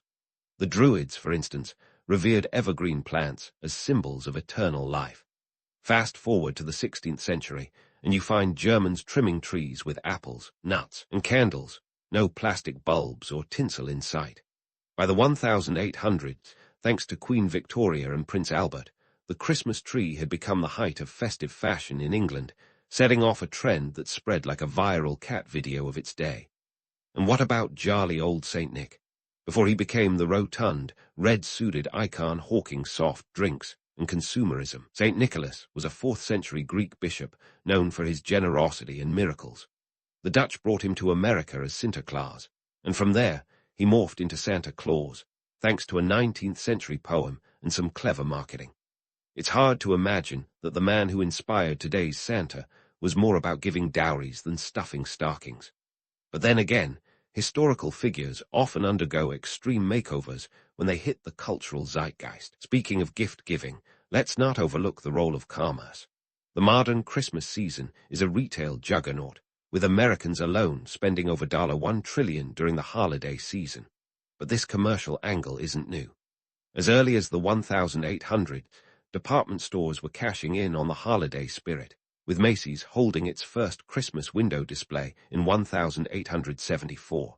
Fast forward to today, and Black Friday has become a consumerist blitzkrieg, rivaling the Saturnalian excess of ancient Rome. It's enough to make you wonder if the true spirit of the season is less about peace on earth and more about sales margins. Now, let's dispel the myth of Christmas as a perennial bastion of family unity. For much of history, Christmas wasn't the quiet, intimate celebration we associate with stockings and family dinners. Medieval and Renaissance celebrations were community affairs, far more raucous than reverent. In fact, in 1647, the English Puritans actually banned Christmas, seeing it as an excuse for debauchery rather than devotion. It wasn't until the 19th century, with the influence of figures like Charles Dickens, that Christmas began to pivot towards family and charity. Dickens, A Christmas Carol, published in 1843, played a huge role in reshaping Christmas as a time of family togetherness and moral reflection. He essentially gave Christmas a PR makeover, turning Scrooges everywhere into paragons of generosity, or at least aiming for it. Yet, for all its transformations, Christmas has always been about survival. Whether you're battling the forces of winter with a Yule log, haggling over the last toy on the shelf, or just trying to keep your cool at the family dinner table, the holiday is a testament to human endurance. And while the specifics may change, the underlying themes of hope, renewal, and community remain constant. Consider this: the push and pull between the sacred and the secular, the tension between joy and excess, and the ever-present specter of economic stress. These themes have been part of Christmas from the get-go. The holiday has always been a reflection of our best intentions and our most human failings, a mirror held up to society, showing us both what we are and what we aspire to be. As we wrap up this historical tour, it's worth noting how the stories we tell about Christmas reveal as much about us as they do about the past. They show our yearning for connection, our desire to find meaning in the dark of winter, and our ability to adapt traditions to suit our times. From the Norsemen feasting under Odin's watchful eye to the Romans flipping social hierarchies, from the Byzantines blending faiths to the medieval English clinging to survival, each chapter adds a new layer to the Christmas story. So the next time you find yourself tangled in tinsel or buried under a mountain of wrapping paper, take a moment to consider the history behind the holiday. Remember the wild Yule logs, the Saturnalian role reversals, the Byzantine banquets, and the medieval feasts that all contributed to the rich tapestry of Christmas. In the end, the holiday is less about the perfect gift or the Instagram-worthy decor, and more about the enduring human spirit. After all, if our ancestors could find ways to celebrate in the face of winter's chill and life's uncertainties, surely we can too. This is the legacy of Christmas, an ever-evolving festival that reflects the complexities of the human experience. It's a reminder that even in the darkest times, there's always room for hope, humor, and a little bit of holiday cheer.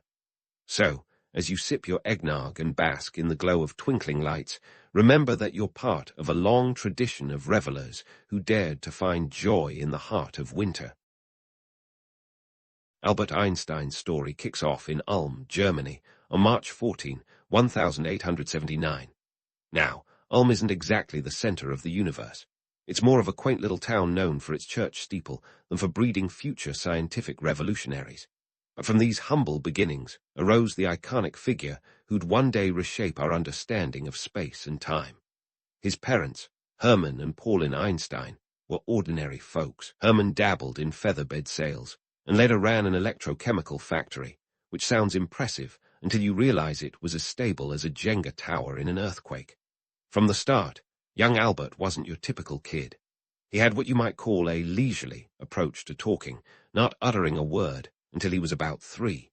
His parents probably wondered if they were raising a mute violinist rather than the future godfather of relativity. And school, it was less of an inspiring experience and more of a bureaucratic endurance test for young Albert. Picture a kid who's more interested in figuring out the mysteries of the universe than memorizing the kings of Prussia. That's our boy, Einstein. Speaking of school, let's tackle head-on the myth that Einstein was a mathematical dunce in his early years. The story goes that he flunked math, which is a bit like claiming Shakespeare struggled with English. In reality, by the time he was 12, Einstein had already devoured complex mathematical texts. The myth likely stems from a misunderstanding of the grading system at the Swiss Polytechnic, where later on, his report card showed lower marks simply due to a grading scale flip. Not exactly the stuff of academic failure.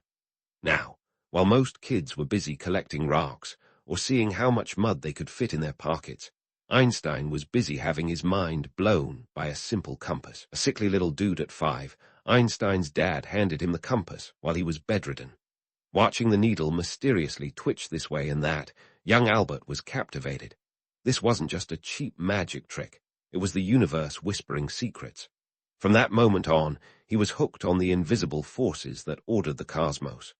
This fascination would eventually lead him to ponder gravity and light, but at that time, it simply made him the weird kid who gazed at compasses like they were crystal balls. Einstein's relationship with authority was, let's call it, complicated. He was the kind of student that gave teachers heartburn. He questioned everything, not out of disrespect, but out of a genuine thirst for understanding.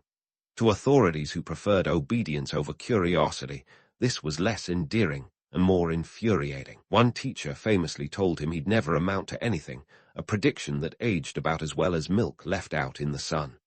Despite his rebellious streak, Einstein wasn't a lone wolf.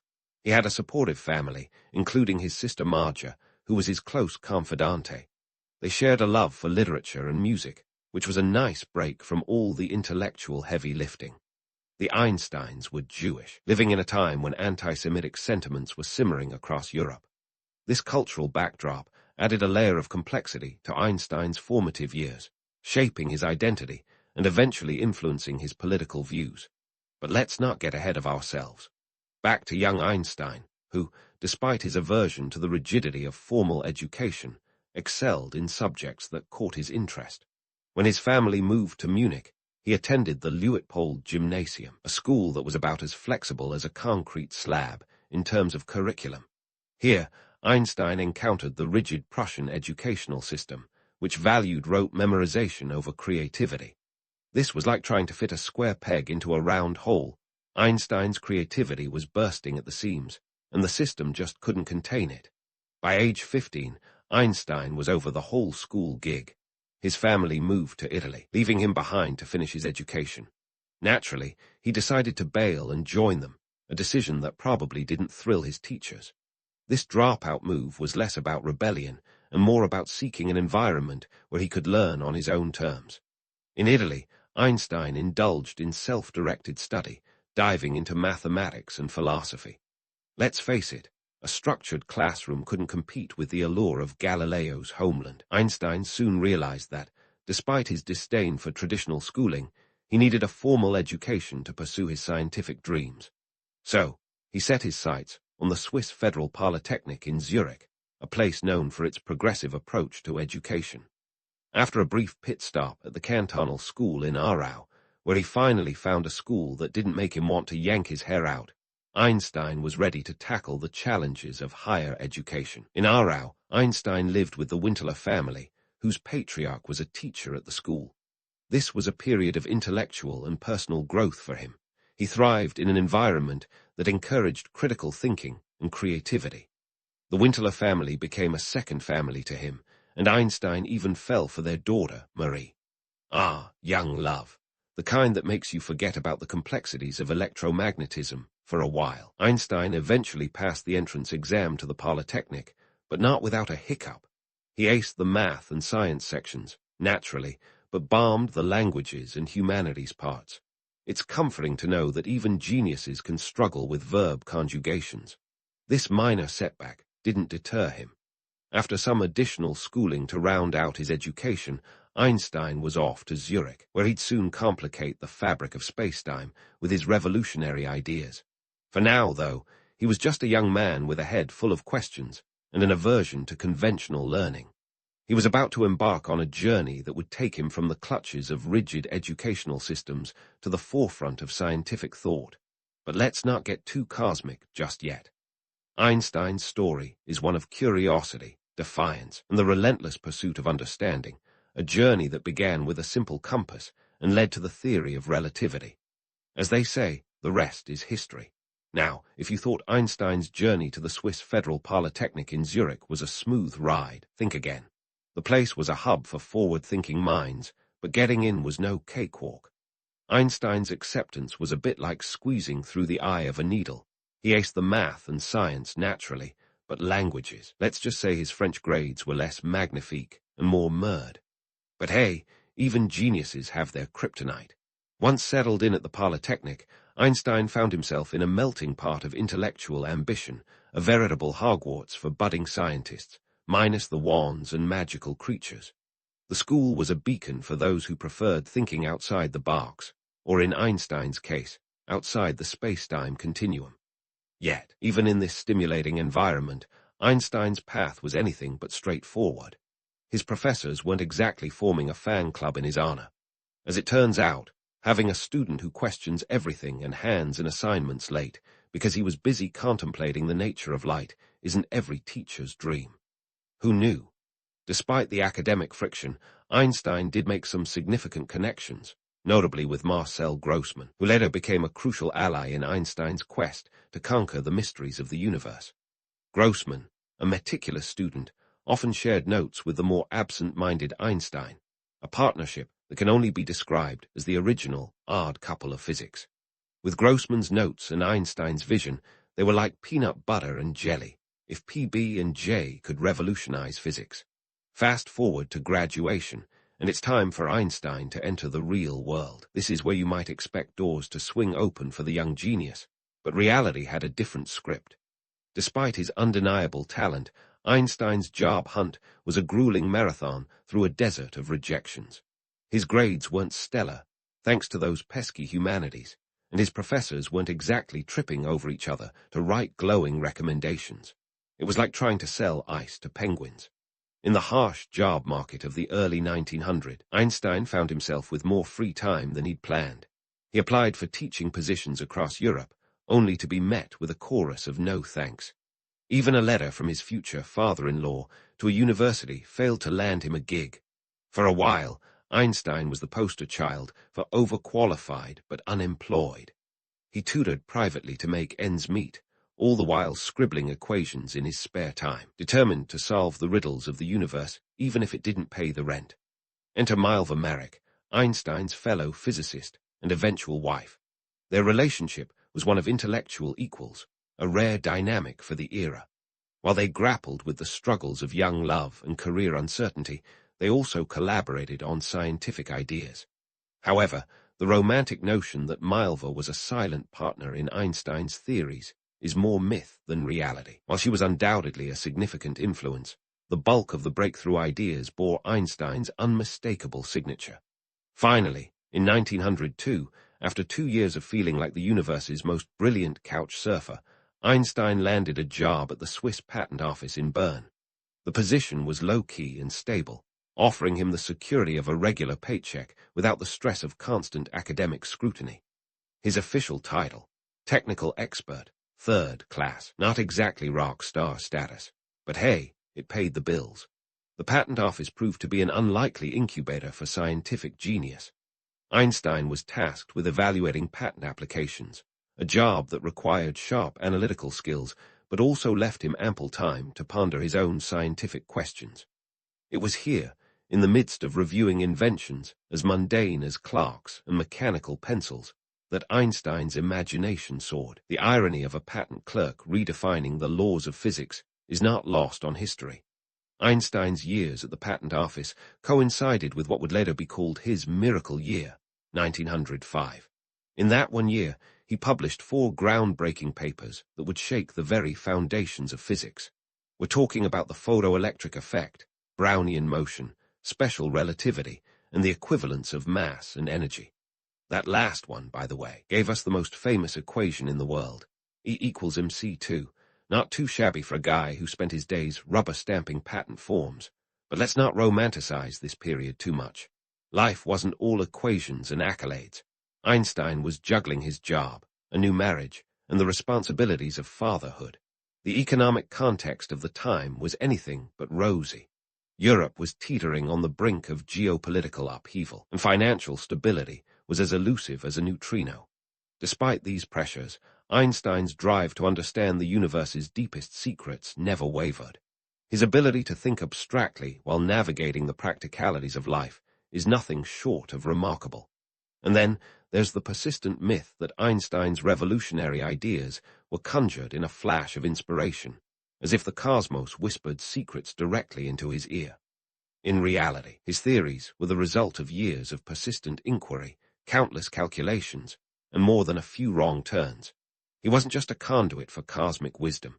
He was a relentless thinker who believed that simplicity lay at the heart of complexity. In the end, Einstein's time at the patent office was less about the mundane world of mechanical inventions and more about the birth of a revolutionary thinker. It was a period of unexpected growth and unyielding curiosity, time when the world's most famous physicist was quietly rewriting the rules of reality from a modest desk in Bern. As we leave Einstein in this moment of transformative brilliance, remember, the journey of understanding is often as unpredictable as the genius who embarks on it, and we're just getting started. Einstein's journey from a modest desk in Bern to the pinnacle of scientific fame is a tale that blends intellectual triumph with a touch of comedic absurdity. So, let's dive into the next chapter where our untamed-haired protagonist goes from patent clerk to a household name. The scientific community in the early 1900s was a bit like a high-stakes poker game where everyone was hedging their bets on Newtonian mechanics. Along comes Einstein with his 1905 papers, and suddenly it's as if someone flipped the table and introduced a new deck. His theory of special relativity, which posited that the laws of physics are the same for all non-accelerating observers, and that the speed of light is constant regardless of the motion of the light source, was a seismic shift. It was the intellectual equivalent of dropping a Mentos into a bottle of Coke. The implications were vast: time dilation, length contraction, and the realization that E equals mc2 meant mass and energy were two sides of the same coin. At first, reaction from the scientific elite was a mix of awe and skepticism. Imagine telling someone in 1905 that time could stretch and shrink depending on your speed. It's like explaining tick-tock to your grandmother. Yet, despite the initial resistance, Einstein's theories began to gain traction, especially after the British astronomer Sir Arthur Eddington confirmed the bending of light during a solar eclipse in 1919, thus validating general relativity. Suddenly, Einstein wasn't just a scientist. He was a revolutionary, a maestro of the cosmos conducting a symphony of space and time. Einstein's rise to fame was meteoric, yet it came with its own set of quirks. In 1921, he embarked on a lecture tour across the United States, a country that at the time was more familiar with jazz and prohibition than theoretical physics. But here's the kicker: Einstein wasn't just received like any other academic. No, he was welcomed like a rock star. The streets of New York City were lined with throngs of people, eager to catch a glimpse of the man whose brain seemed to contain the secrets of the universe. It was as if the city was hosting a ticker-tape parade for the very concept of genius. And what about Einstein's reaction to all this adoration?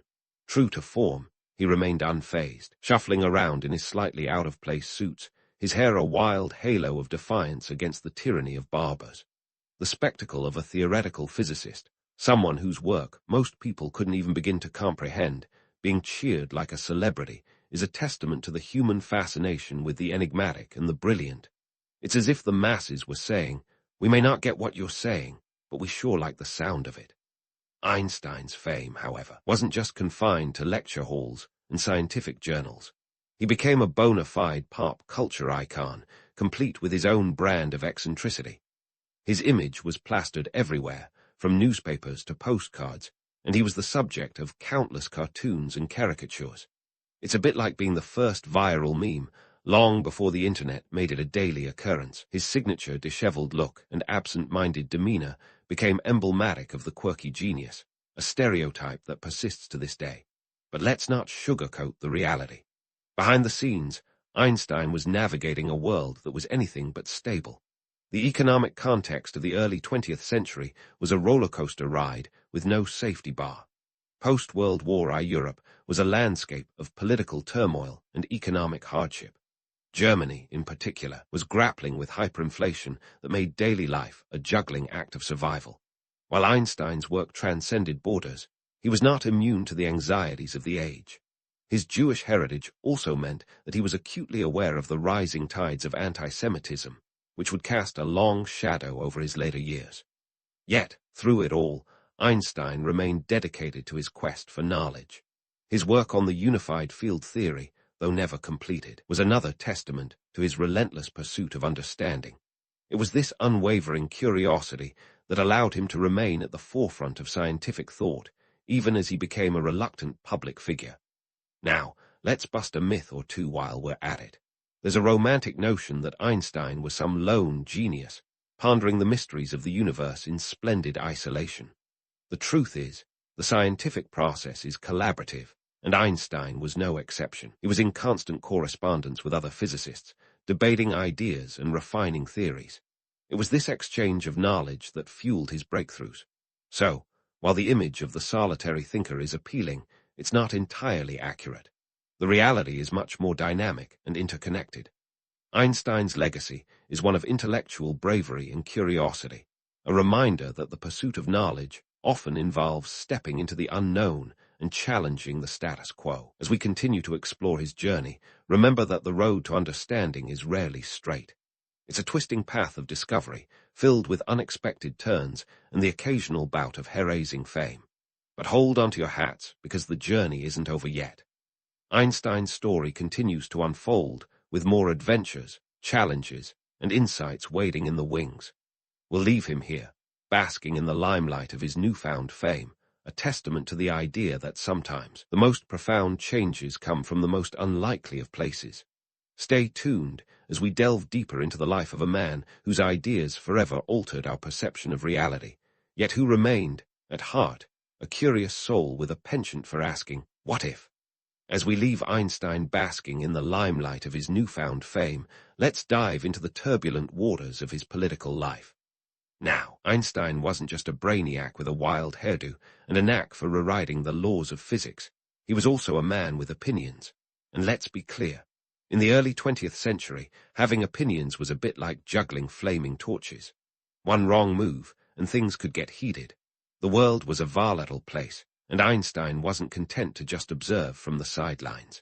Enter World War I, the so-called war to end all wars, which was about as accurate as calling a tsunami a mild inconvenience.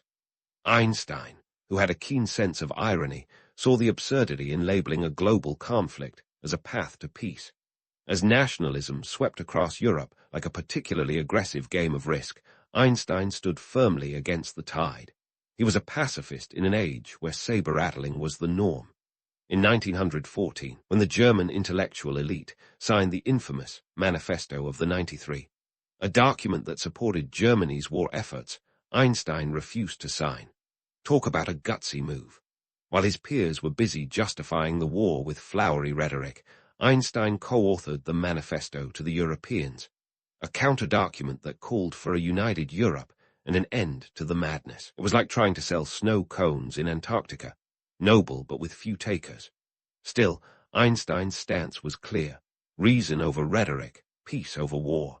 His pacifism wasn't just a philosophical stance. It was a deeply held conviction, shaped by his understanding of the interconnectedness of all things, a theme that ran through both his scientific and personal life. But let's not paint him as some starry-eyed idealist, completely detached from reality. Einstein understood the economic and political forces at play. The war had left Europe in tatters, with economies resembling a toddler's playroom, chaotic and in desperate need of sorting out. Germany, in particular, was reeling. By 1923, hyperinflation had turned the German mark into little more than fancy confetti. People would literally burn money for warmth because it was cheaper than buying wood. In such a climate, Einstein's calls for peace and unity were as much about practical survival as they were about lofty ideals. Now, if you think Einstein's political involvement was limited to pamphlets and public statements, think again. He wasn't afraid to get his hands dirty, or at least ink-stained. In the 1920s, he joined the League of Nations International Committee on Intellectual Cooperation, a precursor to UNESCO, which aimed to foster dialogue between countries through cultural and intellectual exchange. It's like trying to mediate a family feud during Thanksgiving dinner, ambitious and fraught with potential for disaster. Despite his efforts, Einstein wasn't blind to the limitations of such organizations. He once quipped that they had no teeth, likening them to a guard dog without a bark. Yet, he persisted, recognizing that dialogue was a crucial step toward understanding. His involvement was a testament to his belief in the power of ideas over brute force, a belief that would be tested as the world inched closer to yet another catastrophic conflict. As the 1930s rolled in, so did the clouds of Nazism. The political landscape in Germany was shifting faster than the speed of light, a change that even Einstein couldn't calculate away. The rise of Adolf Hitler and his band of merry xenophobes spelled danger for Einstein, not just because he was Jewish, but because his ideas represented everything the Nazis despised: intellectual freedom, internationalism, and a refusal to conform to nationalist dogma. In 1933, realizing that sticking around in Germany was about as safe as juggling chainsaws, Einstein made the difficult decision to leave. He emigrated to the United States, where he accepted a position at the Institute for Advanced Study in Princeton. The move was both a relief and a challenge. While America offered safety and intellectual freedom, it also meant leaving behind the familiar for the unknown, a theme that had followed him from his school days to his scientific pursuits. In the States, Einstein continued to blend science with social activism. He became a vocal supporter of civil rights, speaking out against racial segregation with the same fervor he had once reserved for anti-war efforts. In 1946, he famously declared that racism was America's worst disease, an assessment that was as controversial as it was accurate. Einstein's advocacy extended beyond words. He was an active member of the NAACP and a close friend of civil rights leader W.E.B. Du Bois. Not bad for a theoretical physicist whose primary tool was a chalkboard. Yet, Einstein's life in America wasn't without its own set of challenges. The Cold War had turned the U.S. into a hotbed of paranoia, and Einstein, with his pacifist leanings and international connections, was viewed with suspicion. The FBI kept a file on him that would rival the size of a small novel, monitoring his activities with the zeal of a cat watching a particularly juicy mouse. But Einstein, ever the iconoclast, wasn't deterred. He continued to speak out on issues of peace and justice, refusing to be silenced by the political climate of the day. Through it all, Einstein maintained his sense of humor, a trait that endeared him to many and baffled those who expected solemnity from a man of science. When asked about his fame, he replied, "It is strange to be known so universally and yet to be so lonely." His wit was a reminder that behind the equations and accolades was a human being grappling with the same complexities and contradictions as the rest of us. As we leave Einstein in this chapter of his life, balancing the scales of science and social activism, remember that his story is far from over. The man who once peered through the veil of the universe to reveal its secrets was now using his voice to call for a better world, one where understanding trumped ignorance and peace prevailed over conflict. Stay tuned as we continue to unravel the life of this extraordinary thinker, a journey that promises more twists, turns, and insights into a mind that never ceased to question the status quo. Einstein's journey didn't end with chalk-dusted blackboards and theoretical ponderings. Enter the Second World War, a global chaos that made the first look like a mere rehearsal. Now, remember that iconic equation, E equals mc2? Well, it turns out it wasn't just a neat theoretical tidbit. It was the recipe for atomic energy, and by extension, atomic bombs. In 1938, nuclear fission was discovered in Germany, and Einstein, along with fellow physicist Leo Szilard, realized the potential for catastrophe. The thought of Hitler wielding such power was as comforting as a porcupine in a balloon factory. In 1939, Einstein and Szilard penned a letter to President Franklin D. Roosevelt, urging the U.S. to start its own nuclear research before the Nazis got too far ahead. It was a move that would lead to the Manhattan Project, and eventually the bombings of Hiroshima and Nagasaki in 1945. Though Einstein didn't work on the project directly, his name became synonymous with the atomic age, a legacy he found as troubling as it was enduring. He later lamented that his one-time advocacy had set off a chain reaction of destruction. "If I had known," he said, "I would have become a watchmaker." Despite the profound impact of his letter, Einstein's later years were marked by a fervent commitment to peace. He became an outspoken advocate for nuclear disarmament, warning against the perils of a world armed to the teeth with the power to annihilate itself. In 1946, he helped form the Emergency Committee of Atomic Scientists, which aimed to educate the public on the dangers of nuclear weapons. Einstein's message was clear. Humanity needed to grow up before it blew itself up. Yet, even as he fought against the specter of nuclear war, Einstein's mind was ever on the mysteries of the universe. He spent his final years working on a unified field theory, a sort of theory of everything that would reconcile general relativity with electromagnetism. It was an endeavor that remained tantalizingly out of reach, like trying to catch a greased pig at a county fair. But Einstein's quest wasn't just about equations. It reflected his philosophical musings on the interconnectedness of all things, a theme that ran deeper than any scientific law. Einstein's musings weren't confined to the ivory tower of academia. He was a prolific letter writer, sharing his thoughts with everyone from fellow scientists to curious schoolchildren. In one famous exchange, a young girl named Phyllis wrote to ask if scientists prayed. Einstein's response. He explained that while scientists rely on logical reasoning, they also sense a profound mystery beyond their grasp. It was a humble acknowledgement that even the greatest minds must bow to the unknown. But let's step back from the chalkboards and equations and look at the man behind the myth. Einstein's public persona, a mix of genius, eccentricity, and a dash of the mad scientist, was both a blessing and a curse. It made him a cultural icon, yet it often overshadowed the complexities of his life. The image of the absent-minded professor, while endearing, glossed over the reality of a man who navigated the geopolitical and moral maelstroms of his time with as much dexterity as he did his scientific pursuits. Einstein's personal life was as multifaceted as his professional one. He was a devoted father to his two sons, Hans Albert and Eduard, though his relationship with them was complicated by distance and the demands of his career. Eduard, who battled schizophrenia, remained a source of deep concern and sorrow for Einstein. It's a poignant reminder that even the most celebrated figures grapple with personal struggles, ones that can't be solved with a formula or a theory. And then there's the love life of our untamed-haired physicist. His first marriage to Milva Marek ended in divorce, though they remained connected through their children. His second marriage to his cousin, Elsa Einstein, provided companionship and stability, albeit with its own quirks. Einstein wasn't shy about his fondness for women, a fact that fueled gossip columns and raised eyebrows. Yet, despite his personal foibles, Einstein's wives and partners were his sounding boards, his support in a life filled with intellectual and societal challenges. As we wrap up this tale of brilliance and complexity, it's worth reflecting on how Einstein's legacy has been shaped over the decades. He has become a symbol of genius, a shorthand for intellectual prowess.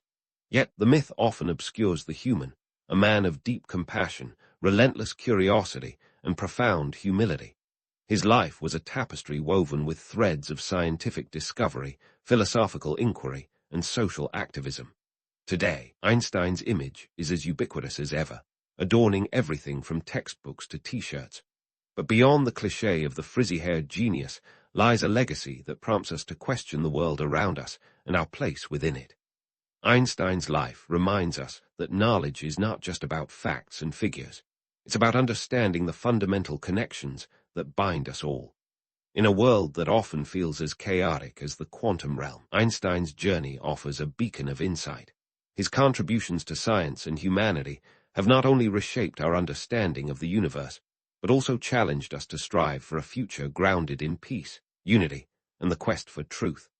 As we close the book on this extraordinary life, remember that the spirit of inquiry and the courage to challenge the status quo are the true hallmarks of a legacy that transcends time and space. So, as you drift off to sleep with these thoughts swirling in your mind, consider this. In a universe as vast and mysterious as ours, perhaps the greatest discovery is realizing just how much there is left to learn. When Jayavarman II decided to crown himself the universal monarch of the Khmer Empire in 802 AD, you could almost hear the collective eye-roll from his neighbors, who were still figuring out how to stop their kingdoms from spontaneously combusting. Southeast Asia was a bit of a hot mess back then, a patchwork of warring states, each trying to outdo the other in chaotic political theater. But Jayavarman, he was the Houdini of his age, pulling off political magic tricks that left everyone else fumbling in the dark. Let's not beat around the bush. Jayavarman II wasn't just your run-of-the-mill king with a fancy hat. He had the audacity to declare himself the Chakravartin, which roughly translates to the one who turns the wheel of the universe. In modern terms, that's like saying you're the CEO of Earth, Mars, and everything in between. The question, of course, is how he pulled this off without the benefit of social media hype or a PR team. The answer lies in a blend of strategic marriages, divine claims, and, of course, the ever-reliable sword. Southeast Asia at the time was a veritable buffet of socio-political chaos. Picture a region where if you threw a rock, you'd hit a different ruler with a different set of problems.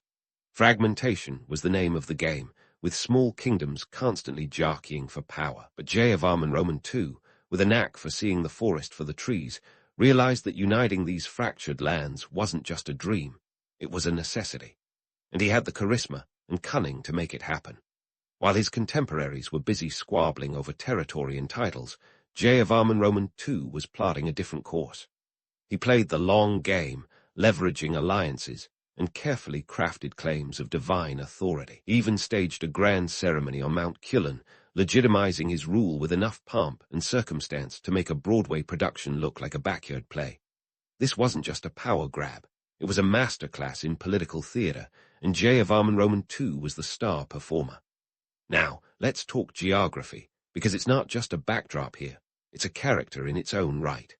The Khmer Empire, centered in what we now call Cambodia, was a land rich in resources and possibilities. The soil was fertile, the climate was conducive to agriculture, and the rivers were like nature's highways, perfect for trade and transport.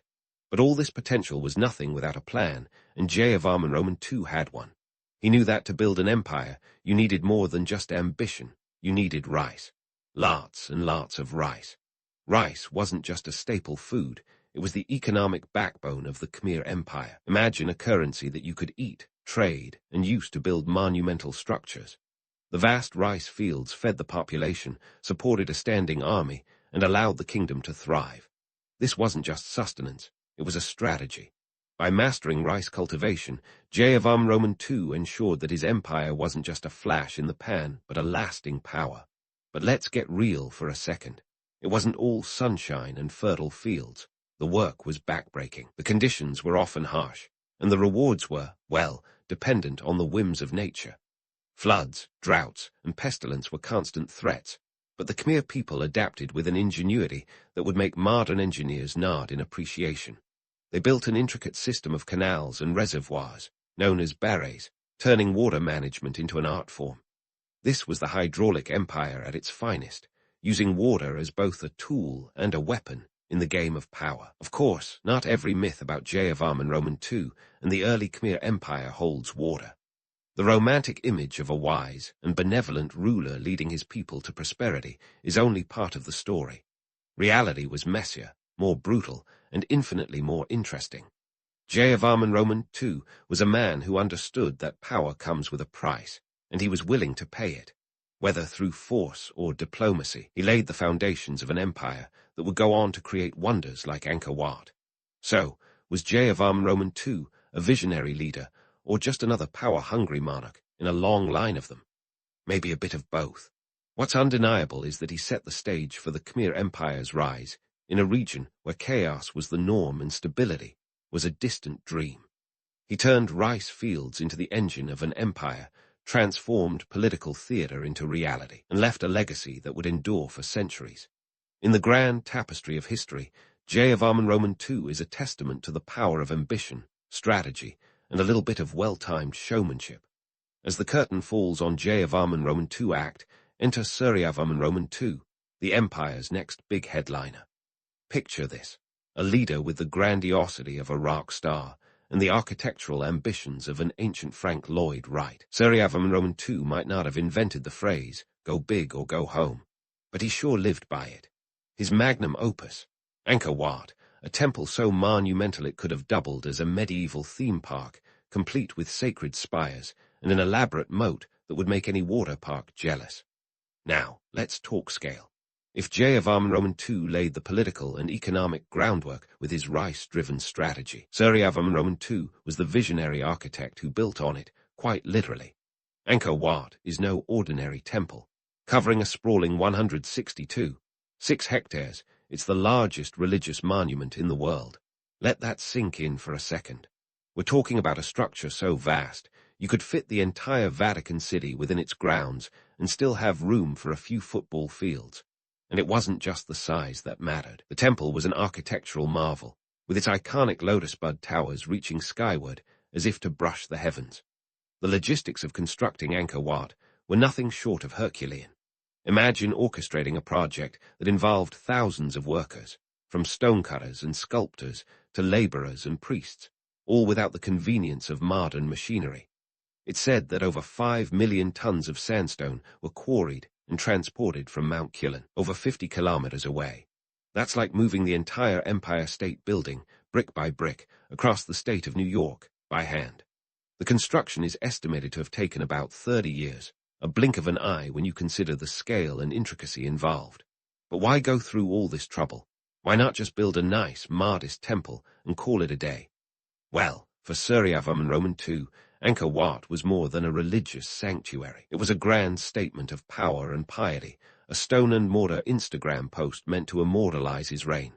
The temple was dedicated to Vishnu, symbolizing the king's divine right to rule. Every carving, every bas-relief was a crafted piece of propaganda, showcasing the king's victories and divine favor. It was religion as a tool for statecraft, art as a weapon of influence. Yet, it's easy to get swept up in the romance of Angkor Wat and forget the harsh realities behind its creation. Behind the gleaming sandstone and intricate carvings were the calloused hands of workers who toiled under the relentless Cambodian sun. The grandeur of Angkor Wat was built on the backs of an army of laborers, whose sweat and struggle rarely make it into the glossy tales of history. Their names might be lost to time, but their legacy is etched in every stone. Economically, the Khmer Empire was a juggernaut, fueled by its agricultural prowess and strategic location along vital trade routes. But it wasn't just rice that kept the wheels turning. The empire was a bustling hub for trade, with goods like spices, ivory, and precious metals flowing in and out like the lifeblood of a thriving organism.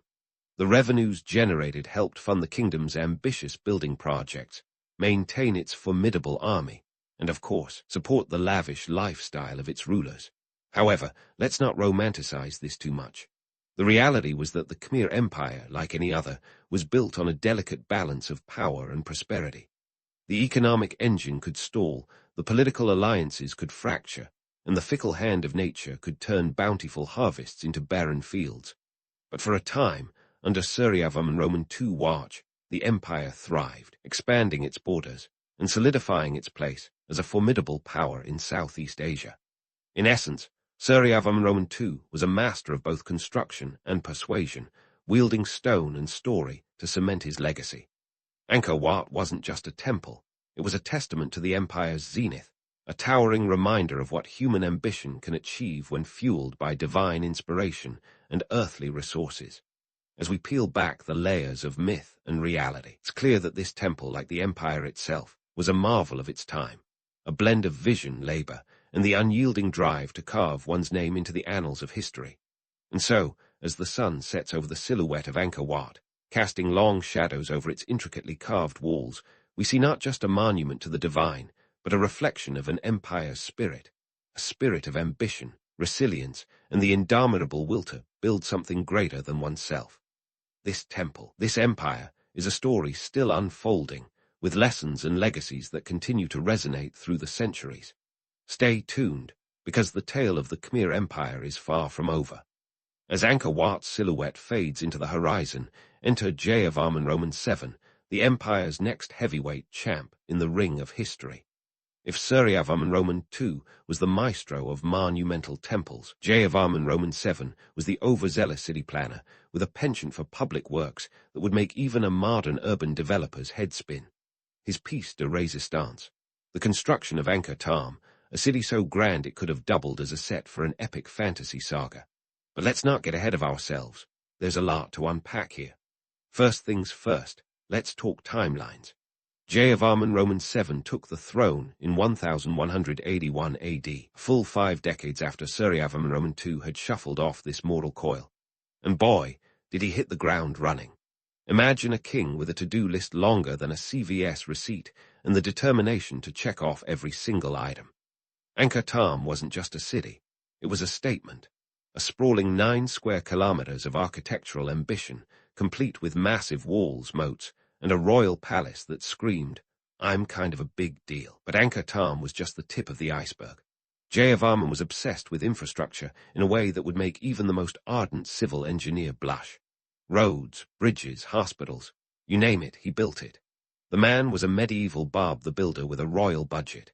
His road network stretched over 1,000 kilometers, linking distant corners of the empire like a giant stone spiderweb. These roads weren't just pathways, they were lifelines, facilitating trade, troop movements, and the king's not-so-subtle bid for immortality. Now, about those hospitals. Jayavarman VII was a pioneer of public health in an era when the common cold was a death sentence. He established 102 hospitals throughout the empire, a move that would have put him on the cover of Medieval Health Weekly if such a publication existed. But here's the kicker. These weren't just places to treat the sick. They were political tools, showcasing the king's benevolence while reinforcing his divine right to rule. It was a masterclass in turning healthcare into propaganda. Of course, with great ambition comes great expense. These grand projects weren't whipped up out of thin air. They required resources, lots of them. The labor force needed for such undertakings was immense. drawing from a population that was already stretched thin by agricultural demands. It's estimated that tens of thousands of workers were conscripted into service, leaving behind their fields to toil under the blazing sun. Was it altruism driving Jayavarman's vision, or was it ego? There's the rub. The economic toll was significant. Maintaining such a vast empire required a robust agricultural base, but diverting manpower to public works projects strained this foundation. The Khmer economy was like a finely tuned instrument, and Jayavarman's relentless building spree risked throwing it out of harmony. The sheer scale of his endeavors meant that resources were diverted from food production, creating a precarious balancing act between progress and sustainability. Yet, despite the potential pitfalls, Jayavarman Roman VII reign is often hailed as the Khmer Empire's golden age.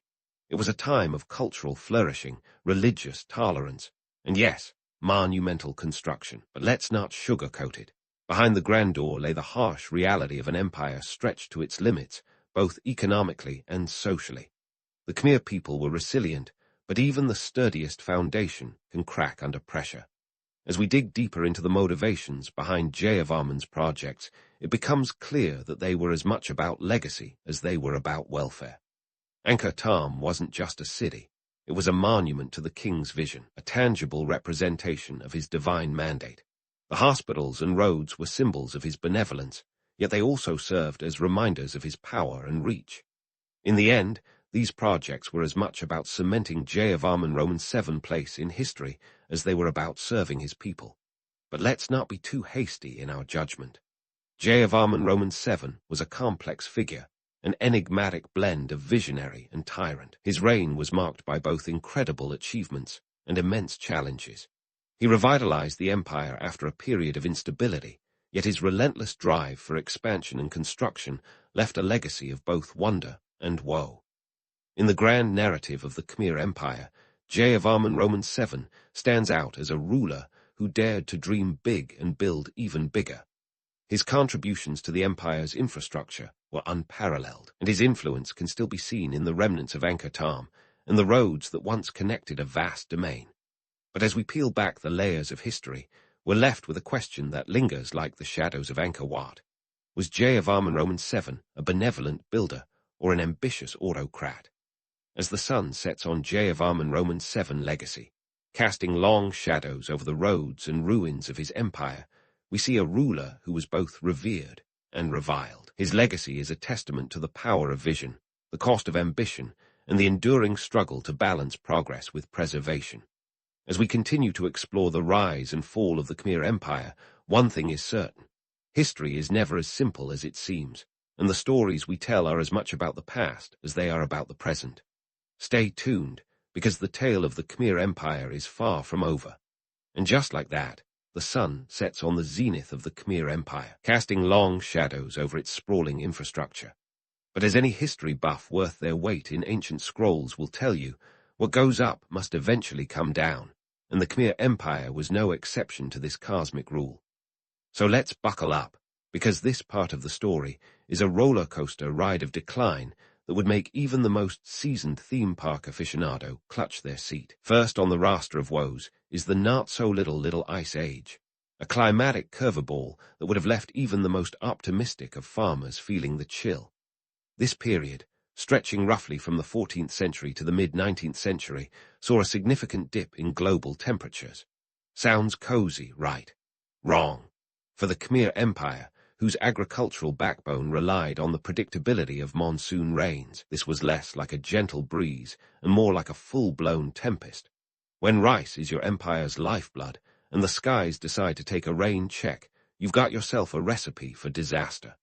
As monsoons became erratic, the sophisticated irrigation system, the pride and joy of Khmer engineering, started to falter. Those intricate networks of canals and barrays, once the envy of neighboring kingdoms, became as unpredictable as a moody teenager. Picture this: water levels fluctuating wildly, fields either drowning or parched, and a population increasingly anxious about where their next meal was coming from. Essentially, the empire was knee-deep in a water management crisis that would have given today's climate change experts a run for their money. But let's not put all the blame on Mother Nature. After all, she's got broad shoulders, But the Khmer Empire had more than one Achilles heel. Enter stage left. Internal strife and political drama worthy of its own soap opera. By the 13th century, the empire's leadership was playing musical chairs with the throne. Succession disputes, power grabs, and intrigue were as common as temple carvings. And while a little palace intrigue might make for a good plot twist, it's not exactly the bedrock of a stable empire. Meanwhile, as the Khmer rulers were busy playing Game of Thrones, Anchor Edition, neighbors were busy bulking up. The rise of powerful neighbors like the Siamese to the west and the Dai Viet to the north meant the Khmer Empire had less room to flex its muscles. These emerging powers weren't just content to sit on the sidelines. They were making their own power plays, encroaching on Khmer territory and disrupting trade routes that were crucial for the empire's economic vitality. Speaking of trade, let's talk economics. The Khmer Empire was once a juggernaut, its wealth fueled by a thriving trade network that stretched across Southeast Asia. But as regional dynamics shifted and rival states grew bolder, those trade routes started looking more like battlegrounds than bustling highways.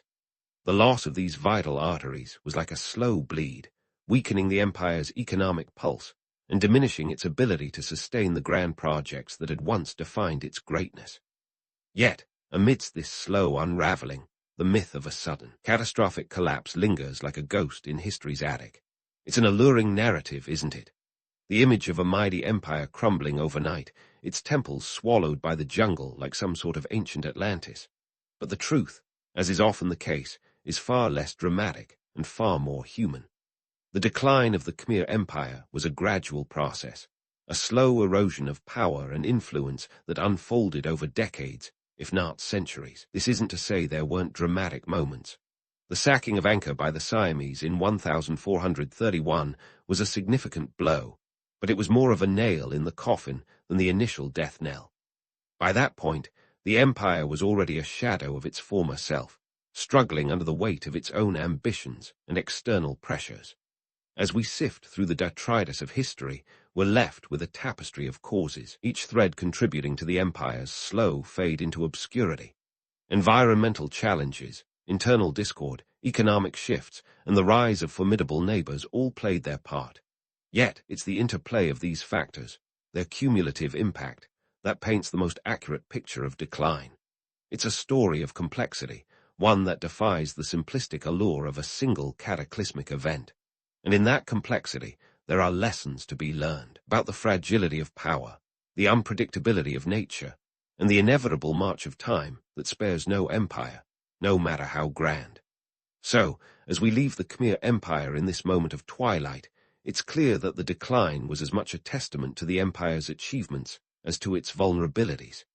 And while the jungle may have reclaimed the temples, the legacy of the Khmer Empire endures, etched in stone and history alike. But let's not leave the Khmer Empire languishing in obscurity, swallowed by the jungle's relentless embrace. Fast forward to the mid-19th century, a time when European explorers were traipsing around the globe with all the subtlety of a toddler in a candy store. Enter Henry Mauhat, a French naturalist whose name would soon be synonymous with the rediscovery of Angkor. In 1860, Mauhat stumbled upon the ruins, or more accurately, the ruins stumbled upon him, lurking behind a curtain of dense foliage. His accounts, full of exaggerated awe and a dash of artistic license, described Angkor as rivaling the grandeur of ancient Greece and Rome. It was a classic case of the old European discovery trick, conveniently ignoring the locals who'd been living alongside these stone giants all along. Mauhat's writings sparked a wave of Western fascination with Angkor, a bit like when a forgotten classic gets remade as a summer blockbuster, and suddenly everyone's an expert. But credit where it's due. His descriptions, however florid, did ignite the imaginations of archaeologists, historians, and treasure hunters alike. This newfound attention was a double-edged sword, bringing both scholarly interest and the kind of souvenir-seeking that would make a modern-day TSA agent sweat. Let's talk archaeology, because if history is a puzzle, then archaeologists are the folks who forgot to look at the picture on the box. Enter the École Française d'Extrême-Orient, EFI, in the early 20th century, a French institution that took on the Herculean task of piecing together the scattered remnants of the Khmer Empire. With meticulous care and more than a little French flair, they began the painstaking work of excavation and restoration. These efforts weren't just about preserving stone and mortar. They were about reclaiming history from the clutches of time and the seductive myths of yesteryear. The effie work was akin to reconstructing a shattered vase, each piece a testament to the Khmer Empire's artistic and engineering prowess. The bas-reliefs of Angkor Wat, for instance, are a veritable encyclopedia of Khmer life, depicting everything from divine battles to the mundane art of coconut harvesting. These carvings offer a glimpse into the spiritual and day-to-day lives of the Khmer people, painting a picture that is as much about humanity as it is about divinity. But let's not get too misty-eyed about the romance of archaeology. The work was grueling, often dangerous, and occasionally controversial. Accusations of cultural imperialism weren't entirely unfounded, as Western powers frequently played fast and loose with Cambodia's cultural heritage. Yet, despite the challenges and missteps, the efforts to restore Angkor were instrumental in preserving a crucial chapter of human history, one that continues to captivate and inspire. Now, let's shift gears and talk about the Khmer Empire's place in contemporary Cambodian identity. It's a complex relationship, to be sure. On one hand, Angkor is a symbol of national pride, a testament to a time when Cambodia stood as a beacon of cultural and architectural achievement. On the other hand, it's a reminder of the tumultuous history that followed, the colonial domination, civil conflict, and the horrors of the Khmer Rouge regime. In a country still healing from its wounds, the legacy of Angkor is both a source of inspiration and a poignant reminder of resilience. Today, Angkor Wat adorns everything from the Cambodian flag to the nation's currency, a nod to its enduring significance. It's not just a tourist magnet, drawing over 2 million visitors annually, but a living symbol of Cambodia's cultural renaissance. The site is a focal point for national identity, a testament to the Khmer people's enduring spirit and their capacity to rebuild and reinvent in the face of adversity. As we stand in the shadow of Angkor's towering spires, it's clear that the Khmer Empire offers more than just a lesson in ancient glory. It holds valuable insights into sustainability and resilience. The empire's sophisticated water management systems, for instance, are a testament to the ingenuity and adaptability of its people. These ancient methods of harnessing and distributing water are being studied today, offering potential solutions to modern-day challenges of resource management and climate change. Yet, perhaps the most profound lesson lies in the empire's decline. The Khmer Empire's story is a cautionary tale about the perils of overextension, be it territorial, economic, or environmental. It's a reminder that even the mightiest of civilizations are not immune to the forces of nature and the fragility of human constructs. In a world grappling with its own challenges of sustainability and survival, the rise and fall of the Khmer Empire offer both a warning and a glimmer of hope. So, as we wrap up our journey through the annals of the Khmer Empire, we're left with a rich tapestry of stories. Tales of ambition and artistry, power and vulnerability, resilience and reinvention. The legacy of the Khmer Empire endures, etched not only in stone, but in the hearts and minds of those who continue to draw inspiration from its history. It's a saga that invites us to reflect on our own place in the world and the legacies we will leave behind. And as the sun rises once more over the ancient temples of Angkor, casting light on the enduring monuments of human endeavor, we're reminded that history, like the empires it chronicles, is always evolving, awaiting the next chapter to be written. If you ever find yourself in need of a time machine, may I suggest you aim for 911 BC. That's the year the Neo-Assyrian Empire decided to make its grand entrance, and oh boy, did it have a flair for drama. Magnificent in ambition and ruthless in execution, this empire didn't just walk onto the stage of history, it strutted, with a swagger that would make even the most confident influencer envious. Now, what fueled this rise to power, you ask? Well, it wasn't just the usual suspects of swords, shields, and the occasional chariot race. The real magic lay in their economy, which was as sophisticated as a Swiss watch, albeit with a bit more bloodshed involved. The Neo-Assyrians had an economic engine that churned behind their massive expansion, driven by practices that might sound surprisingly modern to our ears. Yes, they were the OGs of taxation, and while nobody likes paying taxes, the Assyrians had a knack for making it work to their advantage. First off, let's talk about their taxation system. These guys knew how to squeeze a shekel out of a stone. They taxed everything from land to livestock, and if you were wondering about tax evasion, well, let's just say that wasn't a viable option unless you fancied a one-way ticket to the afterlife. They had officials called *Shaknu*, who were kind of like the IRS agents of the ancient world, ensuring everyone paid their dues.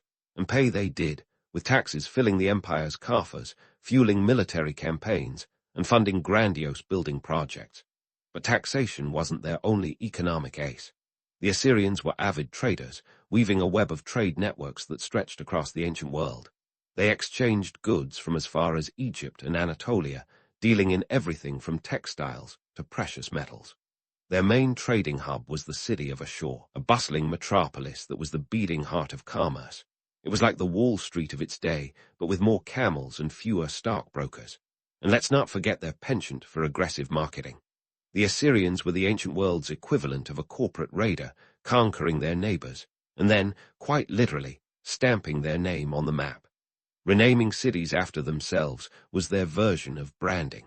Take the city of Calhu, for example, which was transformed into a flourishing capital under King Ashurnasirpal Roman II. He even threw a 10-day party for its inauguration, complete with a feast for 574 guests. Talk about a grand opening. Politically, the Neo-Assyrian Empire was as complex as a soap opera plot, with a string of kings who were part warrior, part administrator.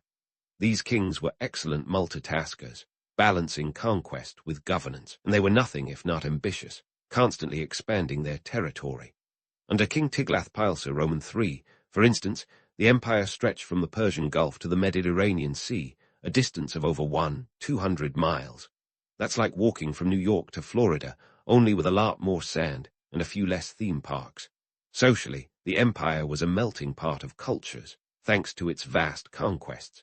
This diversity was both a strength and a challenge, as the Assyrians had to manage a multitude of peoples with different languages, customs, and guards. They used a mix of integration and intimidation to keep everyone in line, which, unsurprisingly, didn't always endear them to their subjects. Revolts were about as common as reality TV scandals, but the Assyrians knew how to deal with troublemakers, often with brutal efficiency. Now, it's tempting to romanticize the Neo-Assyrian Empire as a golden age of civilization, and in some ways it was. Their achievements in architecture, art, and literature were phenomenal, but let's not kid ourselves. Their rise was built on a foundation of conquest, taxation, and a fair bit of intimidation. It wasn't exactly a utopia, unless your idea of paradise involves being heavily taxed and occasionally conquered. In the end, the Neo-Assyrian Empire was a powerhouse that left a lasting mark on history. It was an empire of contrasts, a beacon of civilization that shone brightly, even if it occasionally scorched those it illuminated. Its legacy is a testament to the complexities of power, reminding us that behind every great empire lies an intricate tapestry of ambition, innovation, and yes, a touch of tyranny. Now, speaking of leaving a mark, let's talk architecture. The Neo-Assyrian Empire wasn't just about flexing its military muscle or throwing legendary parties. They also knew how to wield a trowel like nobody's business. Forget city planners from modern metropolises. The Assyrians were the original urban developers, crafting cities that could make any contemporary architect weep with envy, and possibly a bit of frustration over their genius use of mud bricks. Let's start with Nineveh, the crown jewel, the piece de resistance of Assyrian urban planning. Imagine a city sprawling over a whopping 800 acres, complete with an outer wall stretching about 7 miles. These walls weren't just for show. They were formidable, with some parts soaring up to 100 feet high. That's roughly the height of a 10-story building, folks. And get this, they had 15 gates, each named after a god or a king, which is a tad more poetic than the usual Gate 1, Gate 2 setup you'd find today. But Nineveh wasn't just about grandiosity. It was also a marvel of functionality. The Assyrians mastered the art of infrastructure like it was their birthright. Take their aqueducts, for example. Yes, aqueducts. Those nifty structures that make sure you don't have to lug buckets of water around like some unfortunate extra in a biblical epic. The Assyrians built one of the earliest known aqueducts, a 30-mile-long masterpiece bringing water to Nineveh from the Khazir River. Picture this, an intricate system of canals, tunnels, and 2,000-year-old engineering wizardry, ensuring that the royal gardens stayed lush and green. It's like they anticipated modern urban water supply systems, but with a few more lions carved into the walls for artistic flair. Speaking of artistic flair, let's not overlook the ziggurats, those massive, multi-tiered temples that dominated the skyline. A ziggurat was the ancient equivalent of a skyscraper, minus the glass and steel, but with a lot more sun-dried bricks. The most famous one, the ziggurat of Djur-Sharukin, stood as a testament to the Assyrians' architectural ambitions. It was a pyramid for the gods, a place where heaven met earth, and where priests could get a great view of the city, if they weren't too busy appeasing deities. But why all this architectural ambition? Well, for one, it was a matter of prestige. In a world where might made right, a city's skyline was as much a declaration of power as a well-armed army. Also, it was a practical necessity. The Assyrians were adept at managing large populations, which meant they needed cities that could handle the hustle and bustle of everyday life, trade, governance, and the occasional royal procession. The architecture was functional, yes, but it was also a form of propaganda, a way to awe subjects and intimidate foes. It's like they were saying, "Look upon our works, ye mighty, and despair," only with a bit more brick and mortar. Now, let's not get carried away and think it was all sunshine and mud bricks. Building these monumental structures was no small feat, and it often came at a hefty human cost. The Assyrians were known for their use of forced labor, conscripting large numbers of people to toil in the scorching sun to erect these wonders. It was a classic case of ambition meeting reality, where the grandeur of the empire was built on the backs of the many. It's a reminder that while history loves a grand narrative, the truth is often a bit grittier, with sweat, toil, and tears mixed into the mortar. So, the next time you walk past a modern construction site, take a moment to appreciate the Assyrians' architectural legacy. They were the original builders, the ones who turned dreams into bricks and mortar, creating cities that were as much about function as they were about form. Their legacy is a towering reminder of the heights that human ambition can reach, even if it sometimes requires a little mud and a lot of manpower to get there. As the dust settled on the last brick of their architectural marvels, the Neo-Assyrian Empire wasn't just about cities that reached for the heavens. It was also about reaching into the human mind, into the realm of art and literature, a cultural tapestry so rich you might be tempted to call it a golden age.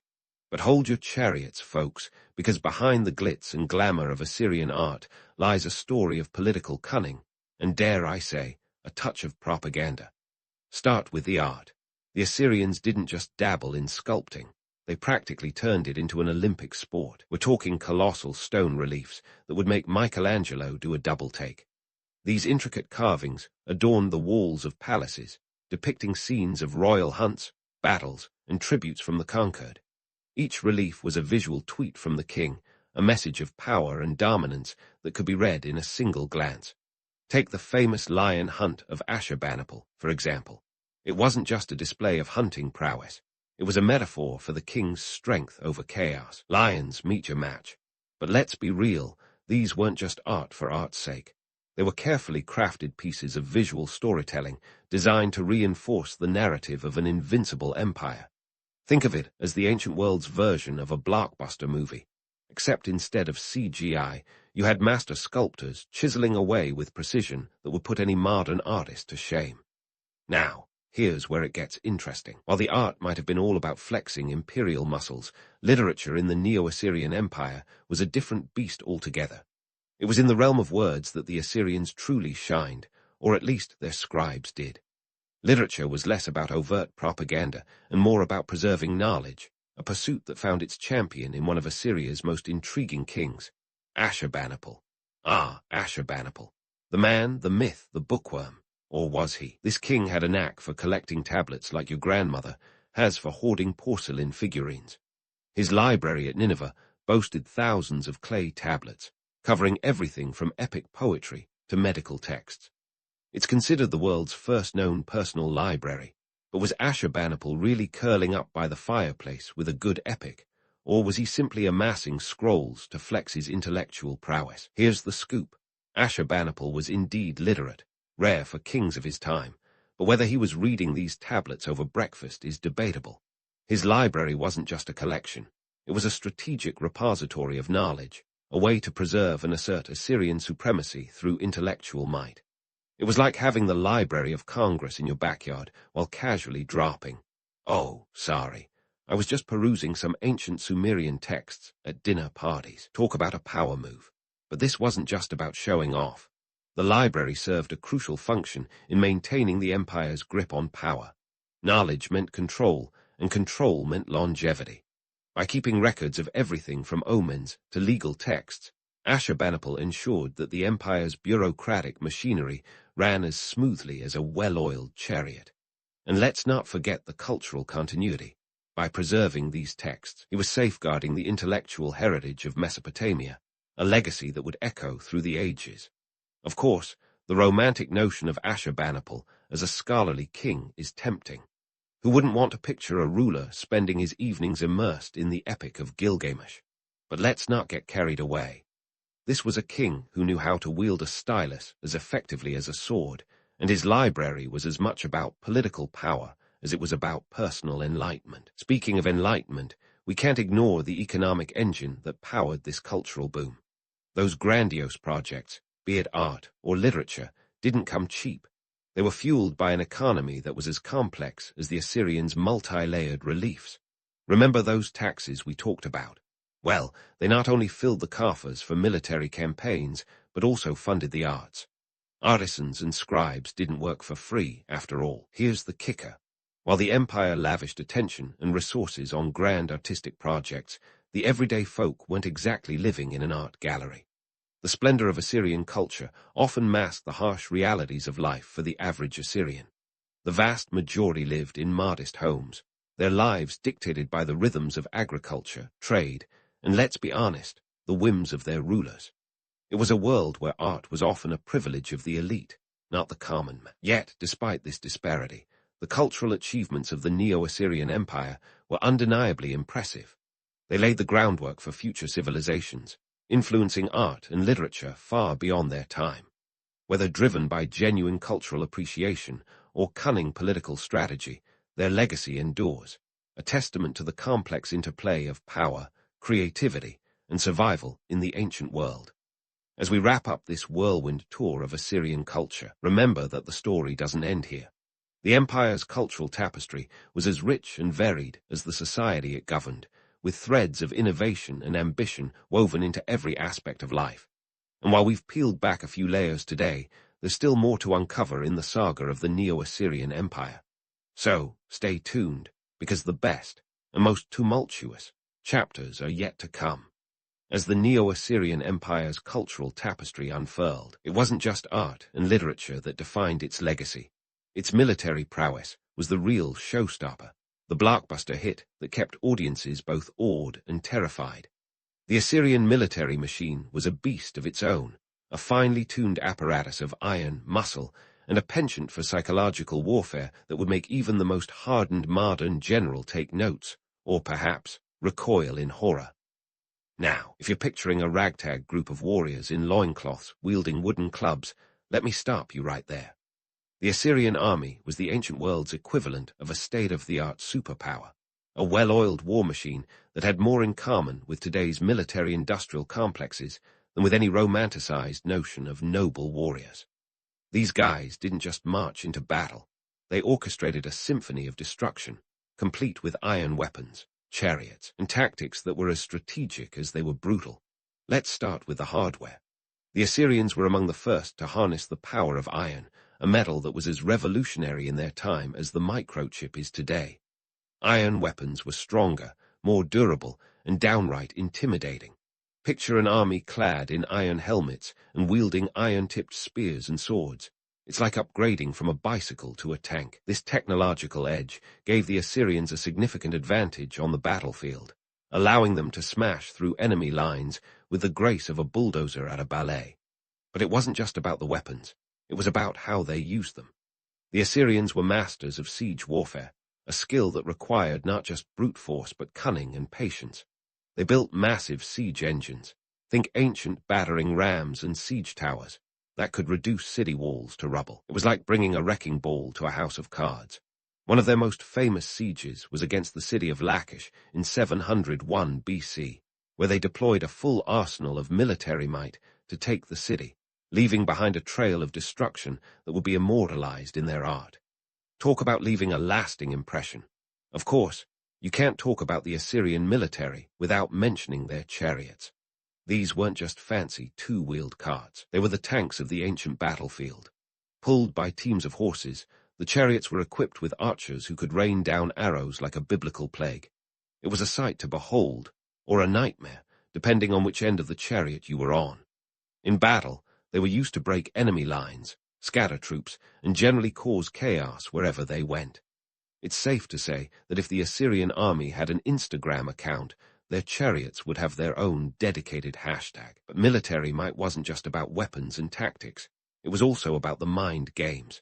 The Assyrians were the OGs of psychological warfare, using fear as a weapon in their arsenal. They understood that intimidation was half the battle, and they were experts at spreading terror. Before they even arrived at a city, rumors of their brutality would do the rounds, demoralizing the defenders before a single arrow was fired. And this wasn't just empty posturing. The Assyrians had a reputation for being ruthless conquerors who didn't shy away from displaying the consequences of defiance in gruesome public spectacles. Heads on spikes, entire populations relocated. These guys were the real deal when it came to making an example out of dissenters. Now, you might be wondering if the Assyrian methods would have won them followers on modern social media. Would their no-holds-barred approach have garnered likes, or just a flurry of angry comments? It's a mixed bag. On one hand, their sheer efficiency and innovation might have earned them admiration from military enthusiasts and historians. On the other hand, their propensity for cruelty would likely have sparked outrage and calls for cancelling their entire empire.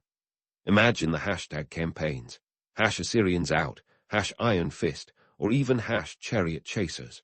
However, let's not paint the Assyrians as one-dimensional villains. Their military prowess was a reflection of the times, a harsh reality where survival often depended on being the biggest, baddest kid on the block. The ancient world was not for the faint of heart, and in such a brutal landscape, the Assyrian military machine was both a product of necessity and a testament to human ingenuity. Their tactics, while ruthless, were undeniably effective, and their innovations in warfare set standards that would influence military strategies for centuries to come. Economically, all this military might didn't come cheap. The Assyrian war machine was a costly enterprise, one that required a steady stream of resources to keep it running. This is where their sophisticated economic strategies came into play. The taxes we talked about earlier. They weren't just lining the pockets of the elite. They were essential for funding military campaigns, paying soldiers, and maintaining the infrastructure needed to support a vast empire. The Assyrian economy was like a finely tuned engine, with every shekel accounted for and put to use in the service of conquest and control. Politically, the military was a tool of unification, or at least enforced unification. The Assyrians weren't just conquering territories for the sake of land. They were building an empire, a cohesive entity that brought together a patchwork of cultures, languages, and peoples. This wasn't just about muscle. It was about creating a brand, a recognizable identity that stretched from the Persian Gulf to the Mediterranean. In a way, the Assyrian army was the glue that held the empire together, ensuring that the diverse regions under their control remained part of the same narrative. Yet, despite their military dominance, the Assyrians weren't invincible. Their approach, while effective, bred resentment and rebellion among subjected peoples. The more they conquered, the more difficult it became to maintain control, a classic case of overextension that would eventually play a part in their downfall. Empires, after all, are complex beasts, and the very power that propels them forward can also lead to their unraveling. So, as we wrap up this peek into the military might of the Neo-Assyrian Empire, remember that power, like iron, is a double-edged sword. The Assyrians wielded it with skill and precision, but they also left behind a legacy of fear and resistance. Their story is one of ambition and innovation, a reminder that the things that make us strong can also be our undoing. But don't pack away your chariots just yet. The saga of the Assyrian Empire is far from over, and there are more twists and turns to come as we delve deeper into the corridors of history. Stay tuned, because the next chapter promises even more intrigue, drama, and perhaps a touch of poetic justice. And so, the curtain rises on the grand finale of the Neo-Assyrian Empire, a spectacle of internal chaos, financial overstretch, and a coalition of enemies with scores to settle. If you think modern reality TV breakups are messy, wait until you get a load of this historical implosion. The empire's downfall in 609 BC wasn't just a slow decline. It was like watching a high-speed car chase ending in a spectacular crash. Let's start with the inside scoop on the internal drama. Imagine a soap opera where every character is vying for the throne, knives out, and ambition at full throttle. Assyrian kings had a penchant for palace intrigue that would make Game of Thrones look like a family picnic. With power concentrated in the hands of a few, every succession crisis became a potential deathmatch. When you have a revolving door of rulers, stability tends to be more myth than reality. Assassinations, coups, and betrayals were as common as chariot races, creating a political climate as stable as a house of cards in a wind tunnel. On the financial front, the empire's economy was straining under its own weight. Remember all those taxes and tributes that kept the war machine humming? Turns out, there's a limit to how much you can squeeze from a stone, or in this case, your subjects. The Assyrians had expanded their empire to such an extent that maintaining it was like trying to keep a leaky ship afloat. The costs of constant warfare, coupled with the need to rebuild and maintain infrastructure, were bleeding the treasury dry. Think of it as a fiscal cliff dive without a parachute. And then there's the little matter of overstretched resources.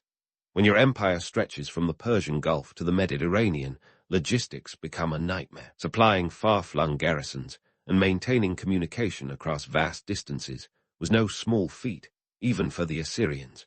It's a classic case of biting off more than you can chew, or in this case, conquering more than you can control. The empire's vastness became its own worst enemy, making it difficult to respond quickly to threats or enforce central authority. Speaking of threats, let's talk about the coalition of enemies that finally brought the empire to its knees. Picture this: a ragtag band of former adversaries, united by a common desire to see the Assyrians get their comeuppance. This alliance included the Babylonians, Medes, and Scythians, among others, each with their own grudge against the Assyrians. It's like an ancient Avengers team-up, but instead of superpowers, they had armies and a shared hatred for the Assyrian yoke. The final nail in the coffin came with the fall of Nineveh in 612 BC, a cataclysmic event that sent shockwaves through the ancient world. Nineveh wasn't just a city, it was the beating heart of the empire, a symbol of Assyrian might and cultural achievement. Its destruction was as much a psychological blow as it was a military defeat, akin to watching the world's tallest skyscraper crumble in a single afternoon. The coalition forces didn't just topple a city, they dismantled the very idea of Assyrian invincibility. So, is it a case of too big to fail, or an empire that flew too close to the sun with wax wings? Perhaps a bit of both. The Assyrians were victims of their own success, their ambition outpacing their ability to manage a sprawling empire. They built an awe-inspiring civilization, complete with monumental architecture, literary achievements, and military innovations. Yet they also sowed the seeds of their own destruction, creating a legacy marked by both brilliance and brutality. As the dust settled, the Neo-Assyrian Empire left behind a complex tapestry of influence that would echo through history. Their innovations in governance, military tactics, and culture laid the groundwork for future empires, shaping the course of civilization in profound ways. Yet their story is also a cautionary tale, a reminder that power, unchecked and unbalanced, is as fragile as it is formidable. In the end, the fall of the Neo-Assyrian Empire serves as a poignant lesson in the rise and fall of great powers. It underscores the delicate balance between ambition and sustainability, a balance that every empire must navigate in its quest for greatness. As we close this chapter, let's take a moment to appreciate the complexity of history, where every triumph carries within it the seeds of its own demise. And so, the saga of the Neo-Assyrian Empire draws to a close, leaving us with a legacy, as enduring as it is enigmatic, a testament to the heights of human achievement and the depths of human folly. When you think of a Christmas tree, you might picture a dazzling evergreen dressed to the nines in glittering ornaments and topped with a star.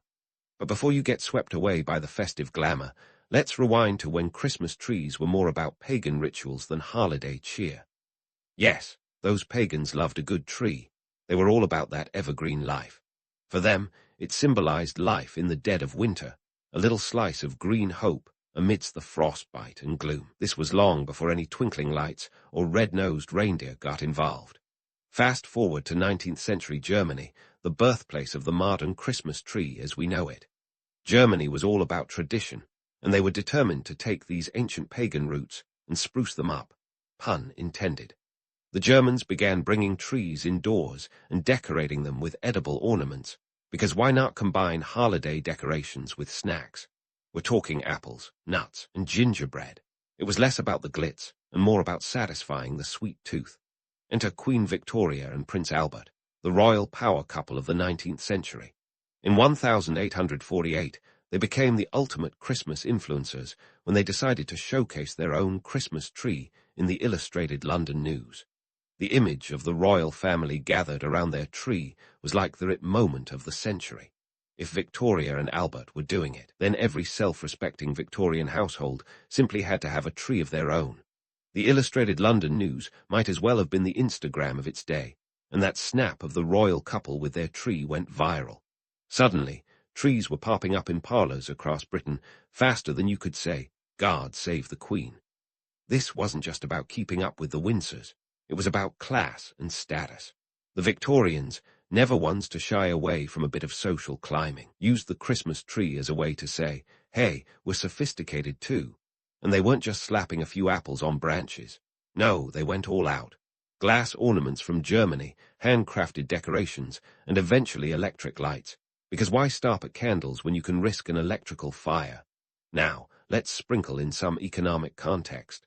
In the 1800s, the Industrial Revolution was in full swing, and the middle class was growing like never before. People had more disposable income, and what better way to flaunt it than by decking out a Christmas tree? If you had the dough, you could import ornaments straight from Germany, the hotspot for tree bling. They took this whole affair very seriously, and you could bet your bottom shilling that having a well-decorated tree was a sign that you'd made it. What's interesting is how quickly this tradition spread, and not just in Britain. The United States, always up for a good trend, harped on the Christmas tree bandwagon with gusto. By the late 1800s, American homes were sporting their own trees, albeit with a local twist. Popcorn garlands and cranberries made their debut, because when in America, do as the Americans do, add food to everything.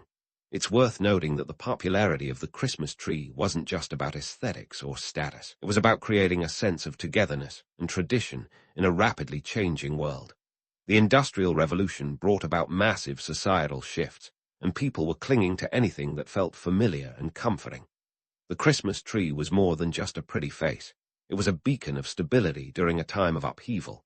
Of course, with every legend comes a bit of myth-busting. While it's tempting to think of the Christmas tree as a timeless symbol of joy, the truth is, it was as much about Victorian-era consumerism as it was about holiday spirit. The commercialization of Christmas was kicking off, and the tree was at the heart of it. What started as a humble pagan symbol was now a full-blown industry, with factories churning out ornaments and lights like there was no tomorrow. So next time you're hanging ornaments on your Christmas tree, remember, you're not just celebrating a holiday, you're participating in a tradition that's seen more twists and turns than a Dickens novel. From pagan roots to royal endorsements, the Christmas tree has become a staple of holiday cheer, and it's all thanks to a bit of German ingenuity and a royal seal of approval. And who knows, maybe those pagans were onto something with their evergreen obsession after all. Now, speaking of traditions that took root faster than you can say, Merry Christmas, let's pivot to the Christmas card's debut in 1843, a year that was clearly a banner one for holiday innovation. Enter Sir Henry Cole, a man of many talents and apparently little patience. Sir Henry was no stranger to innovation. He played a role in modernizing the British postal system, so you know he wasn't one to dawdle. When he found himself inundated with an avalanche of lengthy holiday letters, he decided enough was enough. He needed a way to spread cheer without cramping his hand or losing an entire afternoon to correspondence. So, he cooked up a revolutionary idea, a pre-printed holiday card. Cue the gasp of Victorian society. Cole enlisted the help of artist John Calcart Horsley, and together they birthed the first commercial Christmas card. This was no casual undertaking. The card featured a festive illustration of a family raising a toast and included the message, "A Merry Christmas and a Happy New Year to you." Simple, efficient, and straight to the point, just what Sir Henry ordered. Now, let's talk economics. Each of these cards sold for £1, which was no small price at the time. For context, £1 could buy you a hearty meal or get you a decent seat at the theatre. But the price didn't deter the adventurous Victorians, who were always up for a novel way to flaunt their social connections. What's £1 when you can save face and time during the holiday rush? However, not everyone was raising their glass to Cole's creation. The card's imagery sparked quite the Victorian controversy. Why? Because it depicted children sipping wine. Scandalous. In an era where sobriety was as prized as modesty, the image was enough to send teetotalers into a tizzy. Yet, despite the uproar, the idea of a Christmas card struck a chord, and the tradition caught on faster than a Christmas pudding set ablaze. By the late 19th century, Christmas cards had graduated from a quirky novelty to a full-blown commercial juggernaut. With advances in printing technology, cards became more affordable, and their designs more elaborate. You could get anything from snowy landscapes to cherubic angels, and let's not forget the innumerable renditions of jolly old Saint Nick. The market was as varied as a fruitcake recipe, providing something for every taste and budget. But why did these little rectangles of cheer become such a hit? Well, the Industrial Revolution had its fingerprints here too.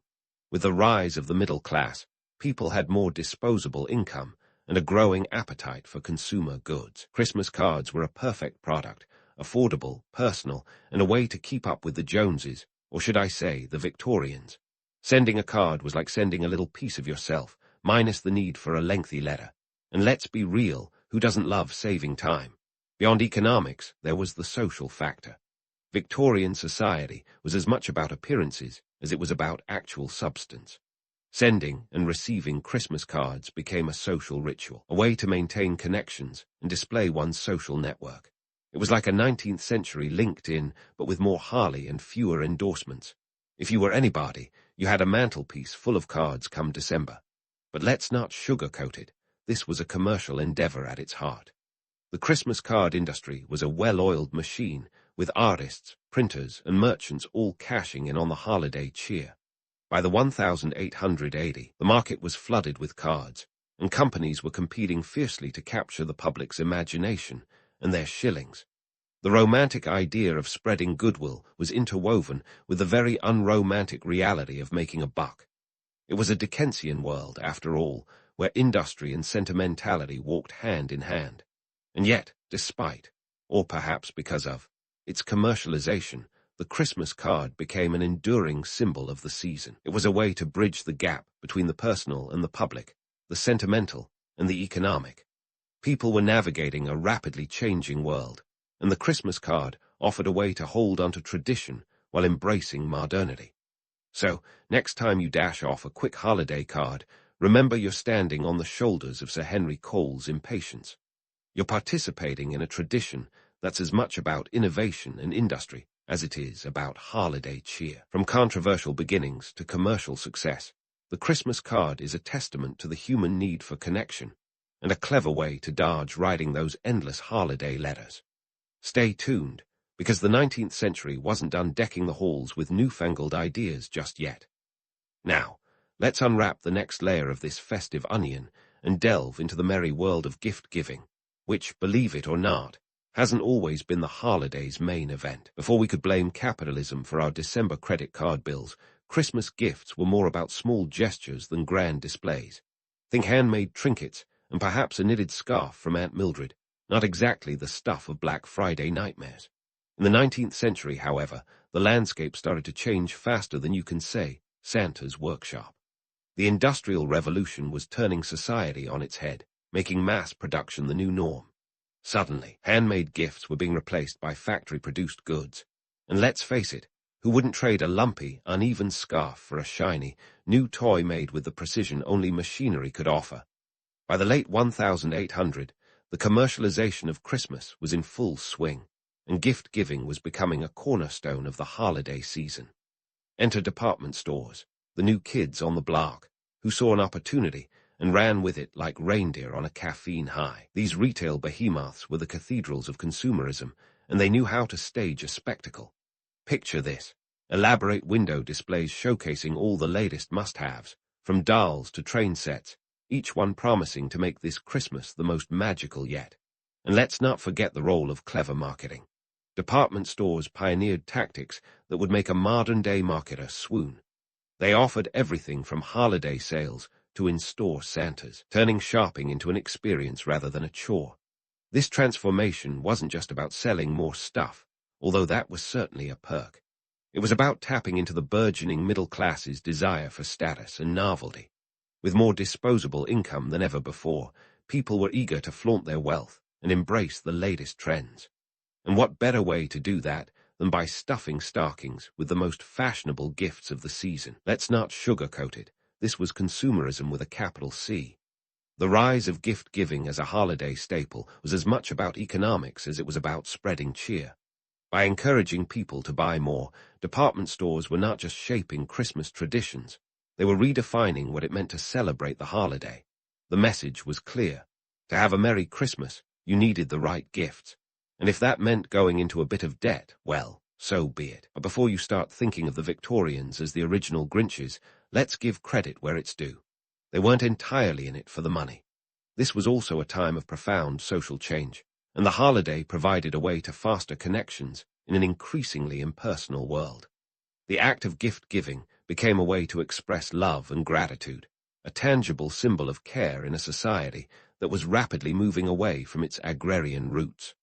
Of course, not everyone was thrilled with this new direction. Some traditionalists lamented the loss of simpler times, when Christmas was more about family gatherings and less about shopping sprees. But nostalgia has a funny way of clouding the past. The truth is, even in its simpler days, Christmas was never entirely free of commercial influence. The Victorians merely took what was already there and turned it up to 11. While the commercialization of Christmas is often criticized, it also laid the groundwork for some of the holiday magic we cherish today. Department stores became the backdrop for countless stories and traditions, from Macy's Thanksgiving Day parade to the iconic Santa's grotto. These institutions weren't just selling goods, they were selling an experience, one that continues to captivate us year after year. So, next time you find yourself caught in the holiday shopping frenzy, remember that you're participating in a tradition that's as much about economics as it is about emotion. It's a dance between the personal and the commercial, where each gift is a small piece of a much larger story. And while it's easy to get lost in the hustle and bustle, let's not forget that at its heart, gift-giving is about more than just what's under the tree. It's about the connections we forge and the memories we create, a sentiment as timeless as Christmas itself. As we continue our journey through the 19th century, it's clear that the holiday season was evolving at a breakneck pace. This was an era of innovation and change, where old traditions were being reinvented for a new age. The Christmas we know today, with its lights, cards, and gifts, is a tapestry woven from these threads of history.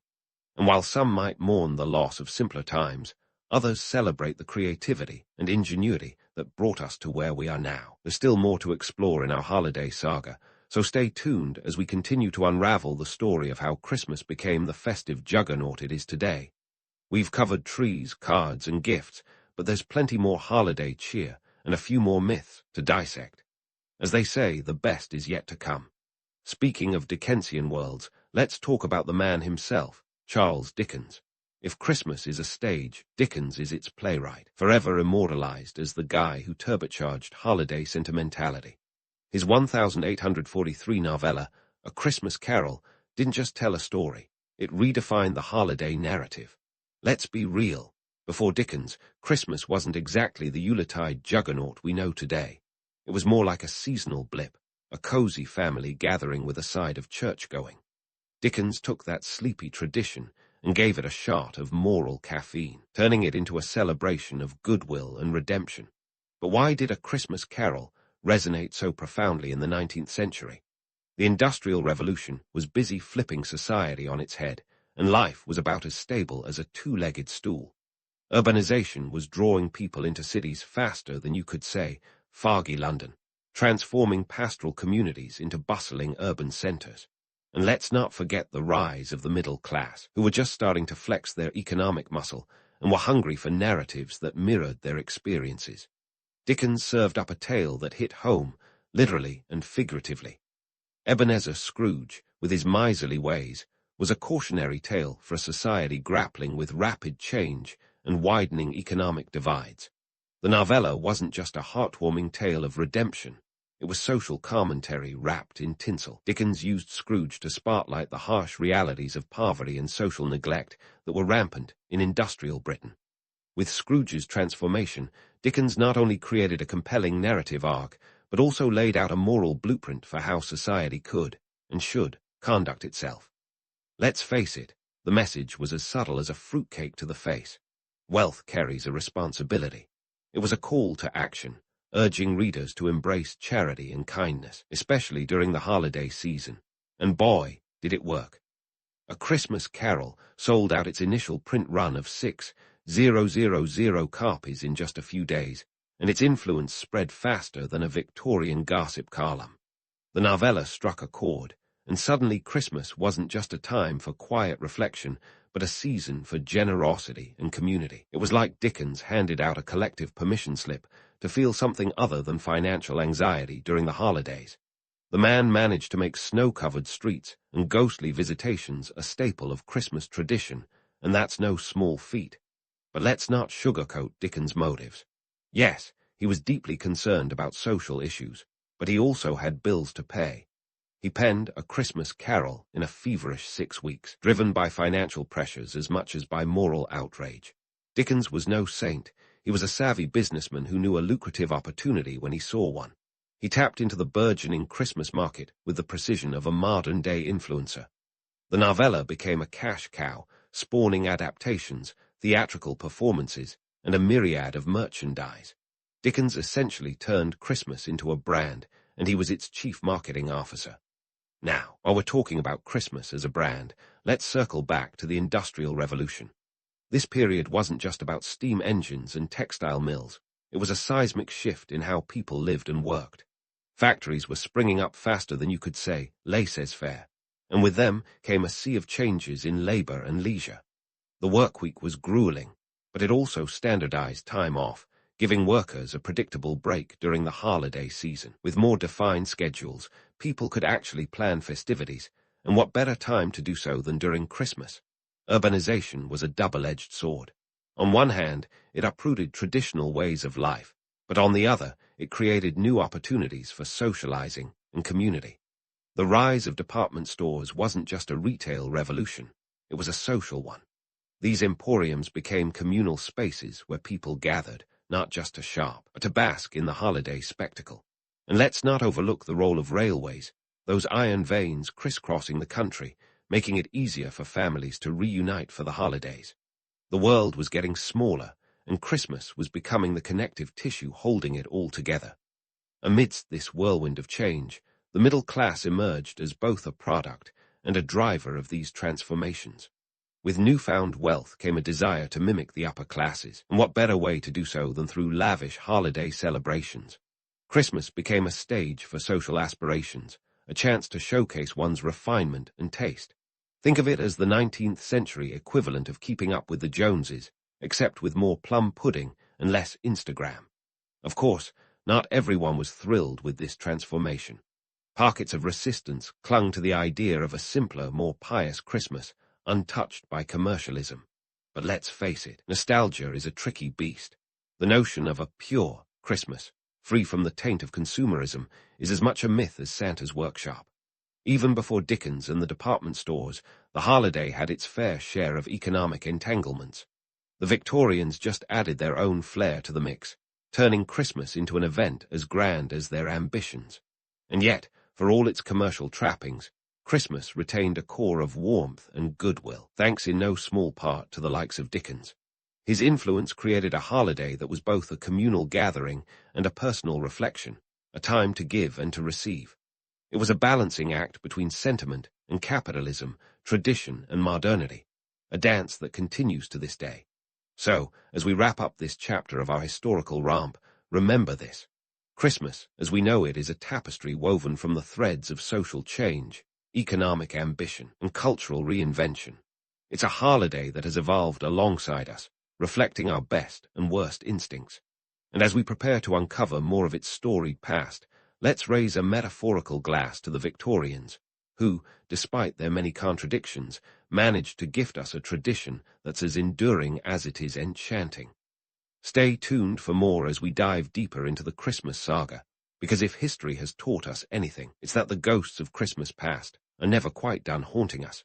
So, as we continue our sleigh ride through Victorian Christmas, let's take a moment to examine the myths we've lovingly wrapped in tinsel over the years. You know, those cozy tales we tell ourselves about the holiday's pure origins and innocent charm. Spoiler alert, like a fruitcake, they're more layered than they appear. Let's start with the myth of a timeless, unchanging Christmas.